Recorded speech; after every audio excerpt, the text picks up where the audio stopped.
ಶ್ರೀ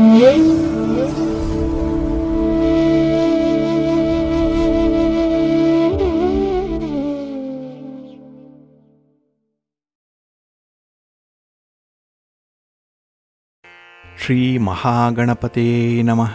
ಶ್ರೀ ಗುರುಭ್ಯೋ ನಮಃ. ಹರಿ ಓಂ. ಶ್ರುತಿ ಸ್ಮೃತಿ ಪುರಾಣಾನಾಂ ಆಲಯಂ ಕರುಣಾಲಯಂ ನಮಾಮಿ ಭಗವತ್ಪಾದಶಂಕರಂ ಲೋಕಶಂಕರಂ. ಪ್ರೀತಿಯ ವೀಕ್ಷಕ ಬಂಧುಗಳೇ, ತಮಗೆಲ್ಲರಿಗೂ ಸಿರಿಗನ್ನಡ ಸುದ್ದಿವಾಹಿನಿಗೆ ಸ್ವಾಗತ. ದಯಾಮಯನಾದಂಥ ಭಗವಂತನ ಅನುಗ್ರಹ ತಮ್ಮೆಲ್ಲರಿಗೆ ಪ್ರಾಪ್ತಿಯಾಗಲಿ, ತಮ್ಮೆಲ್ಲರ ಜೀವನ ಆರೋಗ್ಯದಾಯಕವಾಗಿರಲಿ, ಸಂತೃಪ್ತಿದಾಯಕವಾಗಿರಲಿ ಎಂದು ಭಗವಂತನಲ್ಲಿ ಪ್ರಾರ್ಥನೆಯನ್ನು ಮಾಡ್ತಾ ಈ ದಿನದ ಪಂಚಾಂಗ ಫಲವನ್ನು ನೋಡೋಣ. ಹಾಗೆ ದ್ವಾದಶ ರಾಶಿಯವರ ಗೋಚಾರ ಫಲಾಫಲಗಳು ಹೇಗಿವೆ ಅನ್ನೋದನ್ನು ಕೂಡ ತಿಳಿಯೋಣ. ಇನ್ನು ಈ ದಿನದ ವಿಶೇಷ ಕಾರ್ಯಕ್ರಮವನ್ನು ನಾವು ಪ್ರತ್ಯೇಕವಾಗಿ ನೋಡೋಣ ಬನ್ನಿ. ಈ ದಿನ ಹುಟ್ಟುಹಬ್ಬವನ್ನು ಆಚರಿಸ್ಕೊಳ್ತಾ ಇರುವಂಥ ತಮಗೆಲ್ಲರಿಗೂ ಕೂಡ ಹುಟ್ಟುಹಬ್ಬದ ಶುಭಾಶಯಗಳು. ಹಾಗೆ ಈ ದಿನಾಂಕದಂದು ವಿವಾಹವಾಗಿರುವಂಥ ದಂಪತಿಗಳಿಗೂ ಕೂಡ ವಿವಾಹ ವಾರ್ಷಿಕೋತ್ಸವದ ಶುಭಾಶಯಗಳನ್ನು ಹೇಳ್ತಾ ಭಗವಂತ ತಮಗೆಲ್ಲರಿಗೂ ಕೂಡ ಸಕಲ ಸನ್ಮಂಗಳಗಳನ್ನು ಕರುಣಿಸಲಿ ಅಂತ ಹೇಳಿ ಸಿರಿಗನ್ನಡ ಸುದ್ದಿವಾಹಿನಿಯ ಪರವಾಗಿ ಪ್ರಾರ್ಥಿಸುತ್ತೇನೆ. ಪ್ರೀತಿಯ ವೀಕ್ಷಕ ಬಂಧುಗಳೇ, ಈ ದಿನ 2025 ಆಗಸ್ಟ್ ತಿಂಗಳ 9ನೇ ತಾರೀಕು ಸ್ಥಿರವಾಸರ ಅಂದರೆ ಶನಿವಾರ. ಈ ಶನಿವಾರದ ನಿತ್ಯ ಪಂಚಾಂಗ ಫಲ ಹೇಗಿದೆ ನೋಡೋಣ ಬನ್ನಿ. ಶ್ರೀ ವಿಶ್ವಾವಸು ನಾಮ ಸಂವತ್ಸರೆ ದಕ್ಷಿಣಾಯಿನೆ ವರ್ಷ ಋತು ಶ್ರಾವಣ ಮಾಸ ಶುಕ್ಲ ಪಕ್ಷದ ಹುಣ್ಣಿಮೆಯ ತಿಥಿ ಈ ದಿನ ಇದೆ. ಈ ಹುಣ್ಣಿಮೆ ಈ ದಿನ ಮಧ್ಯಾಹ್ನ 1:15 ಇರಲಿದೆ. ನಂತರ ಶ್ರಾವಣ ಮಾಸದ ಕೃಷ್ಣ ಪಕ್ಷದ ಪ್ರತಿಪದ್ ಆರಂಭ ಆಗುತ್ತೆ. ಈ ದಿನದ ನಕ್ಷತ್ರ ಶ್ರವಣ ನಕ್ಷತ್ರ. ಇದು ಈ ದಿನ ಅಪರಾಹ್ನ 3:19 ಇರಲಿದೆ. ನಂತರ ಧನಿಷ್ಠ ನಕ್ಷತ್ರ ಆರಂಭ ಆಗುತ್ತೆ. ಈ ದಿನದ ಕರಣ ಪೂರ್ವಕರಣ ಭವ. ಇದು ಈ ದಿನ ಮಧ್ಯಾಹ್ನ 1:26 ಇರಲಿದೆ. ನಂತರ ಉತ್ತರ ಕರಣ ಬಾಳವ ಆರಂಭ ಆಗುತ್ತೆ. ಈ ದಿನದ ಯೋಗ ಸೌಭಾಗ್ಯ ಯೋಗ. ಇದು ಈ ದಿನ ರಾತ್ರಿ 2:15 ಇರಲಿದೆ. ನಂತರ ಶೋಭನ ಯೋಗ ಆರಂಭ ಆಗುತ್ತೆ. ಈ ದಿನ ದಿಕ್ಷೂಲೆ ಇರುವಂಥದ್ದು ಪೂರ್ವ ದಿಕ್ಕಿಗೆ. ಇನ್ನು ಈ ದಿನ ಸೂರ್ಯ ಇರುವಂಥ ರಾಶಿ ಕರ್ಕಾಟಕ, ಚಂದ್ರ ಇರುವಂಥ ರಾಶಿ ಮಕರ. ಹಾಗೆ ಈ ದಿನ ರಾಹುಕಾಲ ಇರುವಂಥ ಸಮಯ ಈ ದಿನ ಬೆಳಿಗ್ಗೆ 9:20 ಬೆಳಿಗ್ಗೆ 10:54 ಗುಳಿಕ ಕಾಲ ಈ ದಿನ ಬೆಳಿಗ್ಗೆ 6:11 ಬೆಳಿಗ್ಗೆ 7:46 ಇನ್ನು ಯಮಗಂಡ ಕಾಲ ಈ ದಿನ ಮಧ್ಯಾಹ್ನ 2:03 ಅಪರಾಹ್ನ 3:37 ಇರಲಿದೆ. ಇನ್ನು ಈ ದಿನ ದುಷ್ಟ ಮುಹೂರ್ತ ಇರುವಂಥ ಸಮಯ ಈ ದಿನ ಬೆಳಿಗ್ಗೆ 6:42 ಬೆಳಿಗ್ಗೆ 7:33 ದುಷ್ಟ ಮುಹೂರ್ತದ ಸಮಯ. ಹಾಗಾಗಿ ಈ ಸಮಯದಲ್ಲಿ ಯಾವುದೇ ಪ್ರಯಾಣವನ್ನಾಗಲಿ ಯಾವುದೇ ಶುಭ ಕಾರ್ಯಗಳನ್ನಾಗಲಿ ಆರಂಭ ಮಾಡಬೇಡಿ. ಏಕೆಂದರೆ ನೀವು ಯಾವುದೇ ಕೆಲಸ ಕಾರ್ಯಗಳನ್ನು ಈ ದುಷ್ಟ ಮುಹೂರ್ತ ಇರುವಂಥ ಸಮಯದಲ್ಲಿ ಆರಂಭ ಮಾಡಿದರೆ ಅದರಿಂದ ಬರುವಂಥ ಫಲಿತಾಂಶಗಳು ಅಷ್ಟೊಂದು ಅನುಕೂಲಕರವಾಗಿ ಇರೋದಿಲ್ಲ. ಅದರಿಂದಲೇ ಈ ದುಷ್ಟ ಮುಹೂರ್ತವನ್ನು ಅವಾಯ್ಡ್ ಮಾಡುವಂಥದ್ದು ತುಂಬ ಉತ್ತಮ. ಇನ್ನು ಈ ದಿನ ಅಭಿಜಿತ್ ಮುಹೂರ್ತ ಇರುವಂಥ ಸಮಯ ಈ ದಿನ ಬೆಳಿಗ್ಗೆ 11:59 ಮಧ್ಯಾಹ್ನ 12:53 ಅಭಿಜಿತ್ ಮುಹೂರ್ತ ಇರುವಂಥ ಸಮಯ. ಇನ್ನು ಈ ದಿನ ವಿಶೇಷವಾಗಿ ಅಮೃತ ಕಾಲ ಇರುವಂಥ ಸಮಯ ಈ ದಿನ ಬೆಳಗಿನ ಜಾವ 3:40 ಪ್ರಾತಃ ಕಾಲ 5:14 ಅಮೃತ ಕಾಲದ ಸಮಯ. ಇನ್ನು ಈ ದಿನ ಸೂರ್ಯೋದಯ ಆಗುವಂಥ ಸಮಯ ಈ ದಿನ ಬೆಳಿಗ್ಗೆ 6:05 ಸೂರ್ಯಾಸ್ತ ಸಂಜೆ 6:46. ಇನ್ನು ಈ ದಿನ ಚಂದ್ರನ ಬಲ ಇರುವಂಥ ರಾಶಿಗಳು ಅಂತ ಹೇಳಿದ್ರೆ ಮೇಷ, ಕರ್ಕಾಟಕ, ಸಿಂಹ, ವೃಶ್ಚಿಕ, ಮಕರ ಮತ್ತು ಮೀನ ಈ 6 ರಾಶಿಯವರಿಗೆ ಗೋಚಾರದಲ್ಲಿ ಚಂದ್ರನಿಂದ ಶುಭ ಫಲಗಳ ಯೋಗ ಇರುತ್ತೆ. ಇನ್ನು ಉಳಿದ 6 ರಾಶಿಯವರಿಗೆ ಮಿಶ್ರ ಫಲದ ಯೋಗ ಇರುತ್ತೆ. ಅದನ್ನು ಮುಂದೆ ದ್ವಾದಶ ರಾಶಿಯವರ ಗೋಚಾರ ಫಲಗಳನ್ನು ನೋಡುವಂಥ ಸಂದರ್ಭದಲ್ಲಿ ಮತ್ತಷ್ಟು ಹೆಚ್ಚಿನ ಮಾಹಿತಿಗಳನ್ನು ತಿಳ್ಕೊಳ್ಳೋಣ. ಇನ್ನು ಈ ದಿನದ ಹೊರದ ಅಧಿಪತಿ ಶನಿ. ಶನಿ ಅಂತ ಹೇಳಿದ್ರೆ ಸ್ಥಿರ, ಶಾಶ್ವತ. ಅದಕ್ಕಾಗಿಯೇ ಈ ಶನಿವಾರವನ್ನು ಸ್ಥಿರವಾಸರ ಅಂತ ಹೇಳಿ ಕರೆಯುವಂಥದ್ದು. ಹಾಗೆ ಈ ಶನಿ ನಮ್ಮ ಕರ್ಮಕ್ಕೆ, ನಮ್ಮ ಉದ್ಯೋಗಕ್ಕೆ, ನಮ್ಮ ಶ್ರಮಕ್ಕೆ, ನಮ್ಮ ವೃತ್ತಿಗೆ ಕಾರಕನಾಗಿರುವಂಥವನು. ಹಾಗಾಗಿ ಈ ದಿನ ನಾವು ಮಾಡುವಂತಹ ಕೆಲಸ ಕಾರ್ಯಗಳು ಸ್ವಲ್ಪ ನಿಧಾನ ಆಗ್ಬೋದು, ಆದರೂ ಕೂಡ ಅದು ಮುಂದುವರಿಯುತ್ತೆ, ಶಾಶ್ವತವಾಗಿರುವಂತಹ ಫಲಿತಾಂಶವನ್ನು ತಂದುಕೊಡುತ್ತೆ. ಹಾಗಾಗಿ ಇಲ್ಲಿ ಶನಿ ಅಂತ ಹೇಳಿದ್ರೆ ಶಾಶ್ವತ, ಸ್ಥಿರ ಅನ್ನುವಂಥ ಅರ್ಥ. ಹಾಗಾಗಿ ಯಾರು ಶಾಂತಿಯಿಂದ ಸಹನೆಯಿಂದ ಈ ದಿನ ನಿಧಾನಗತಿಯಲ್ಲಿ ಕೆಲಸಗಳನ್ನು ಮುಂದುವರಿಸ್ತಾರೋ ಅವರಿಗೆ ಖಂಡಿತ ಯಶಸ್ಸು ಇದ್ದೇ ಇರುತ್ತೆ. ಅದರಲ್ಲೂ ಶನಿ ಮಂದಗತಿಯ ಚಲನೆಯನ್ನು ಹೊಂದಿರುವಂಥವನು, ತುಂಬ ನಿಧಾನ. ಹಾಗಾಗಿ ನಿಮ್ಮ ಕೆಲಸಗಳು ಆರಂಭ ಆಗುವಂಥದ್ದು ನಿಧಾನ ಆಗ್ಬೋದು, ಅಥವಾ ಫಲಿತಾಂಶಗಳು ಬರುವಂಥದ್ದು ಕೂಡ ನಿಧಾನ ಆಗ್ಬೋದು. ಒಟ್ಟಾರೆ ತಾಳ್ಮೆಯಿಂದ ಧೈರ್ಯಗೆಡದೆ ನಿಮ್ಮ ಕೆಲಸ ಕಾರ್ಯಗಳನ್ನು ಮುಂದುವರಿಸಿ ಒಳ್ಳೆಯ ಫಲ ನಿಮಗೆ ಸಿಕ್ಕತ್ತೆ. ಹಾಗೆ ಇಲ್ಲಿ ಶನಿ ಶಾಶ್ವತ ಫಲಿತಾಂಶಗಳನ್ನು ಕೊಡುವಂಥವನು ಅಂತ ಹೇಳಿದ್ವಿ. ಹಾಗಾಗಿ ನಾವು ಕಲಿಯುವಂಥ ವಿದ್ಯೆ, ಆಧ್ಯಾತ್ಮಿಕ ಸಾಧನೆ ಇದು ನಮ್ಮ ಕೊನೆಯವರೆಗೂ ಕೂಡ ನಮ್ಮ ಜೊತೆಯಲ್ಲೇ ಇರುತ್ತೆ. ಇದನ್ನು ಯಾರೂ ಕೂಡ ಕದೀಲಿಕ್ಕೆ ಸಾಧ್ಯ ಇಲ್ಲ, ಯಾರೂ ಕೂಡ ದುರ್ಬಳಕೆ ಮಾಡಿಕೊಳ್ಳಿಕ್ಕೆ ಸಾಧ್ಯ ಇಲ್ಲ. ಹಾಗಾಗಿ ನಾವು ನಿರ್ದೇಶನ ಮಾಡುವಂಥ ಈ ಕಲಿಕೆ ಏನಿದೆ, ಆಧ್ಯಾತ್ಮಿಕ ಸಾಧನೆ ಏನಿದೆ, ಇದು ತುಂಬ ಶಾಶ್ವತವಾದ ಫಲಿತಾಂಶವನ್ನು ಕೊಡುತ್ತೆ. ಹಾಗೆ ಕೆಲವರು ತಂತ್ರವಿದ್ಯೆಯನ್ನು ಕಲಿತಾರೆ. ಯಂತ್ರ, ಮಂತ್ರ, ತಂತ್ರ ಇತ್ಯಾದಿ ವಿದ್ಯೆಗಳನ್ನು ಕಲಿಯುವಂಥವ್ರಿಗೂ ಕೂಡ ಈ ದಿನ ತುಂಬ ಪ್ರಶಸ್ತವಾಗಿದೆ. ಹಾಗಾಗಿ ಯಾವುದೇ ಕೆಲಸ ಕಾರ್ಯಗಳನ್ನು ಈ ದಿನ ಆರಂಭ ಮಾಡಿದ್ರೂ ಸ್ವಲ್ಪ ನಿಧಾನ ಆಗ್ಬೋದು, ಆದರೂ ಕೂಡ ಫಲಿತಾಂಶಗಳು ಮಾತ್ರ ಶಾಶ್ವತವಾಗಿರುತ್ತೆ. ಇನ್ನು ಈ ದಿನದ ಕೆಲಸ ಕಾರ್ಯಗಳನ್ನು ಆದಷ್ಟು ನೀವು ಗುರುಹೋರಾದಲ್ಲಿ ಆರಂಭ ಮಾಡಿದ್ರೆ ಅತ್ಯುತ್ತಮವಾದಂಥ ಫಲಗಳೇನೋ ಸಿಕ್ಕತ್ತೆ. ಹಾಗಾಗಿ ಗುರುಹೋರ ಇರುವಂಥ ಸಮಯ ಈ ದಿನ ಬೆಳಿಗ್ಗೆ 7 ಗಂಟೆ 8 ನಿಮಿಷದಿಂದ ಬೆಳಿಗ್ಗೆ 8 ಗಂಟೆ 11 ನಿಮಿಷದವರೆಗೆ, ಹಾಗೆ ಮಧ್ಯಾಹ್ನ 2 ಗಂಟೆ 32 ನಿಮಿಷದಿಂದ ಅಪರಾಹ್ನ 3 ಗಂಟೆ 35 ನಿಮಿಷದವರೆಗೆ, ಇನ್ನು ರಾತ್ರಿ 9 ಗಂಟೆ 35 ನಿಮಿಷದಿಂದ ರಾತ್ರಿ 10 ಗಂಟೆ 32 ನಿಮಿಷದವರೆಗೆ ಗುರುಹೋರ ಇರುವಂಥ ಸಮಯ. ಇದನ್ನು ನೀವು ಅನುಸರಣೆ ಮಾಡ್ಬೋದು, ಒಳ್ಳೆಯದಾಗುತ್ತೆ. ಆದರೆ ಈ ದಿನ ಇರುವಂಥ ಶನಿ ಹೋರಾದಲ್ಲಿ ಕೆಲಸಗಳು ಆರಂಭ ಆದರೆ ಸ್ವಲ್ಪ ನಿಧಾನ ಆಗುತ್ತೆ, ಫಲಿತಾಂಶಗಳು ಬೇಗ ಸಿಕ್ಕಲ್ಲ. ಹಾಗಾಗಿ ತಾಳ್ಮೆಯಿಂದ ಇರುವಂಥವರು ಮಾತ್ರ ಈ ದಿನ ಶನಿ ಹೋರಾದಲ್ಲಿ ಕೆಲಸ ಕಾರ್ಯಗಳನ್ನು ಆರಂಭ ಮಾಡಿ ಶಾಶ್ವತವಾದಂಥ ಸ್ಥಿರವಾದಂಥ ಫಲಿತಾಂಶವನ್ನು ಪಡ್ಕೊಳ್ತೀರಿ. ಹಾಗೆ ಪ್ರಮುಖವಾದಂಥ ಕೆಲಸ ಕಾರ್ಯಗಳನ್ನು ಆದಷ್ಟು ಈ ದಿನ ಶನಿ ಹೋರಾದಲ್ಲಿ ಆರಂಭ ಮಾಡಬೇಡಿ. ಇದು ಈ ದಿನ ಬೆಳಿಗ್ಗೆ 6 ಗಂಟೆ 5 ನಿಮಿಷದಿಂದ ಬೆಳಿಗ್ಗೆ 7 ಗಂಟೆ 8 ನಿಮಿಷದವರೆಗೆ, ಇನ್ನು ಮಧ್ಯಾಹ್ನ 1 ಗಂಟೆ 28 ನಿಮಿಷದಿಂದ ಮಧ್ಯಾಹ್ನ 2 ಗಂಟೆ 32 ನಿಮಿಷದವರೆಗೆ, ಹಾಗೆ ರಾತ್ರಿ 8 ಗಂಟೆ 39 ನಿಮಿಷದಿಂದ ರಾತ್ರಿ 9 ಗಂಟೆ 35 ನಿಮಿಷದವರೆಗೆ ಶನಿ ಹೋರ ಇರುವಂಥ ಸಮಯ. ಇದನ್ನು ಸ್ವಲ್ಪ ಅವಾಯ್ಡ್ ಮಾಡ್ಕೊಳ್ಳಿ, ಒಳ್ಳೆಯದಾಗುತ್ತೆ. ಹಾಗೆ ಈ ದಿನ ಇರುವಂಥ ರವಿ ಹೋರ ಕೂಡ ಅಷ್ಟೊಂದು ಚೆನ್ನಾಗಿಲ್ಲ. ಇದು ಕೂಡ ಅನ್ಫೇವರಬಲ್ ಆಗೇ ಇರುವಂಥದ್ದು. ಅದರಲ್ಲೂ ಸೂರ್ಯೋದಯದಿಂದ ನಂತರದಲ್ಲಿ ನೀವು ಕೆಲಸ ಮಾಡುವಂಥ ಚಟುವಟಿಕೆಗಳಲ್ಲಿ ನಿಮಗೆ ಮಿಶ್ರ ಫಲಗಳ ಯೋಗ ಇರುತ್ತೆ. ಹಾಗೆ ಈ ದಿನ ರಾಜಕಾರಣಿಗಳು ಯಾವುದೇ ಚಟುವಟಿಕೆಗಳನ್ನು ಆರಂಭ ಮಾಡುವಂಥದ್ದಾಗಲಿ, ಅಥವಾ ನೀವೇನಾದರೂ ರಾಜಕಾರಣಿಗಳನ್ನು ಭೇಟಿ ಮಾಡುವಂಥ ವಿಚಾರ, ಸರ್ಕಾರದ ಮಟ್ಟದ ಅಧಿಕಾರಿಗಳನ್ನು ಭೇಟಿ ಮಾಡಬೇಕು, ಸರ್ಕಾರದಲ್ಲಿ ಎಲ್ಲೋ ಒಂದು ಕಡೆ ನಿಮ್ಮ ಕೆಲಸ ಕಾರ್ಯಗಳು ಹೆಲ್ಡಪ್ ಆಗಿದೆ ಇತ್ಯಾದಿ ವಿಚಾರಗಳನ್ನು ಈ ದಿನ ಇರುವಂಥ ರವಿ ಹೋರಾದಲ್ಲಿ ಫಾಲೋ ಅಪ್ ಮಾಡಬೇಡಿ. ಏಕೆಂದರೆ ನೀವು ನಿರೀಕ್ಷೆ ಮಾಡಿದಂಥ ಫಲಿತಾಂಶಗಳು ಸಿಕ್ಕಲ್ಲ. ಹಾಗೆ ಹಿರಿಯರನ್ನು, ಗಣ್ಯರನ್ನು ಭೇಟಿ ಮಾಡುವಂಥ ವಿಚಾರ ಕೂಡ ಈ ರವಿ ಹೋರಾದಲ್ಲಿ ಬೇಡ. ಹಾಗಾಗಿ ರವಿ ಹೋರ ಇರುವಂಥ ಸಮಯ ಈ ದಿನ ಬೆಳಿಗ್ಗೆ 9 ಗಂಟೆ 15 ನಿಮಿಷದಿಂದ ಬೆಳಿಗ್ಗೆ 10 ಗಂಟೆ 18 ನಿಮಿಷದವರೆಗೆ, ಹಾಗೆ ಅಪರಾಹ್ನ 4 ಗಂಟೆ 39 ನಿಮಿಷದಿಂದ ಸಂಜೆ 5 ಗಂಟೆ 42 ನಿಮಿಷದವರೆಗೆ, ಹಾಗೆ ರಾತ್ರಿ 11 ಗಂಟೆ 28 ನಿಮಿಷದಿಂದ ರಾತ್ರಿ 12 ಗಂಟೆ 25 ನಿಮಿಷದವರೆಗೆ ರವಿ ಹೋರ ಇರುವಂಥ ಸಮಯ. ಇದನ್ನು ಸ್ವಲ್ಪ ಅವಾಯ್ಡ್ ಮಾಡ್ಕೊಳ್ಳಿ, ಒಳ್ಳೆಯದಾಗತ್ತೆ. ಹಾಗೆ ಬಂಧುಗಳೇ, ಈ ದಿನ ಇರುವಂಥ ಕುಜ ಹೋರ ಏನಿದೆ ಇದನ್ನು ಕೂಡ ಸ್ವಲ್ಪ ಅವಾಯ್ಡ್ ಮಾಡಬೇಕು. ಇಲ್ಲಿ ಕುಜ ಅಂತ ಹೇಳಿದ್ರೆ ಭೂಮಿಕಾರಕ.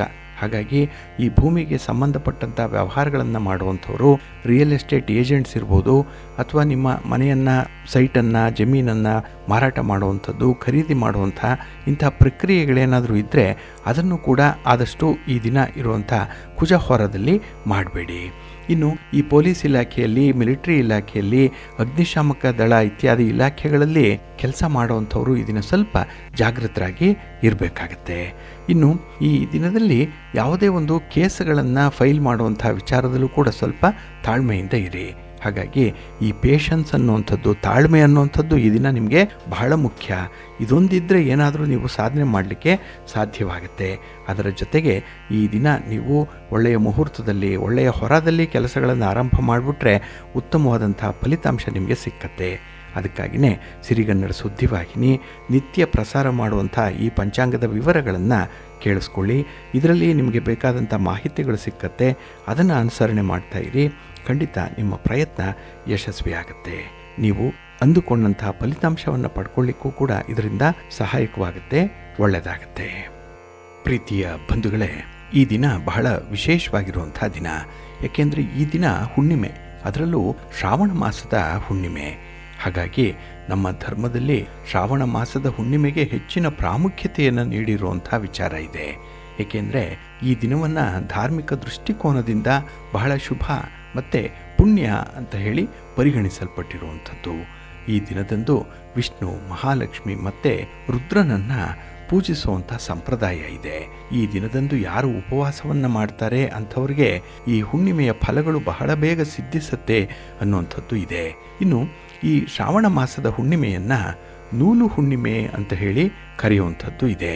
ಈ ಹುಣ್ಣಿಮೆಯ ದಿನದಂದೇ ರಕ್ಷಾಬಂಧನ ಹಬ್ಬವನ್ನು ಕೂಡ ಆಚರಣೆ ಮಾಡ್ತಾರೆ.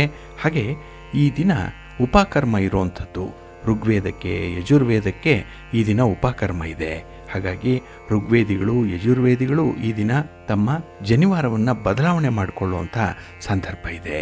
ಹಾಗೆ ಕೆಲವು ಧಾರ್ಮಿಕ ನಂಬಿಕೆಗಳ ಪ್ರಕಾರ ಈ ಹುಣ್ಣಿಮೆಯ ತಿಥಿಯಂದು ವಿಧಿವಿಧಾನಗಳ ಪ್ರಕಾರ ಪೂಜೆ ಮಾಡೋದ್ರಿಂದ ವ್ಯಕ್ತಿ ಎಲ್ಲ ಸುಖಗಳನ್ನು ಅನುಭವಿಸ್ತಾನೆ ಮತ್ತು ಮರಣಾನಂತರದಲ್ಲಿ ಅವನು ವೈಕುಂಠ ಧಾಮವನ್ನು ಸೇರಿಕೊಳ್ತಾನೆ ಅನ್ನುವಂಥ ನಂಬಿಕೆ ಇದೆ.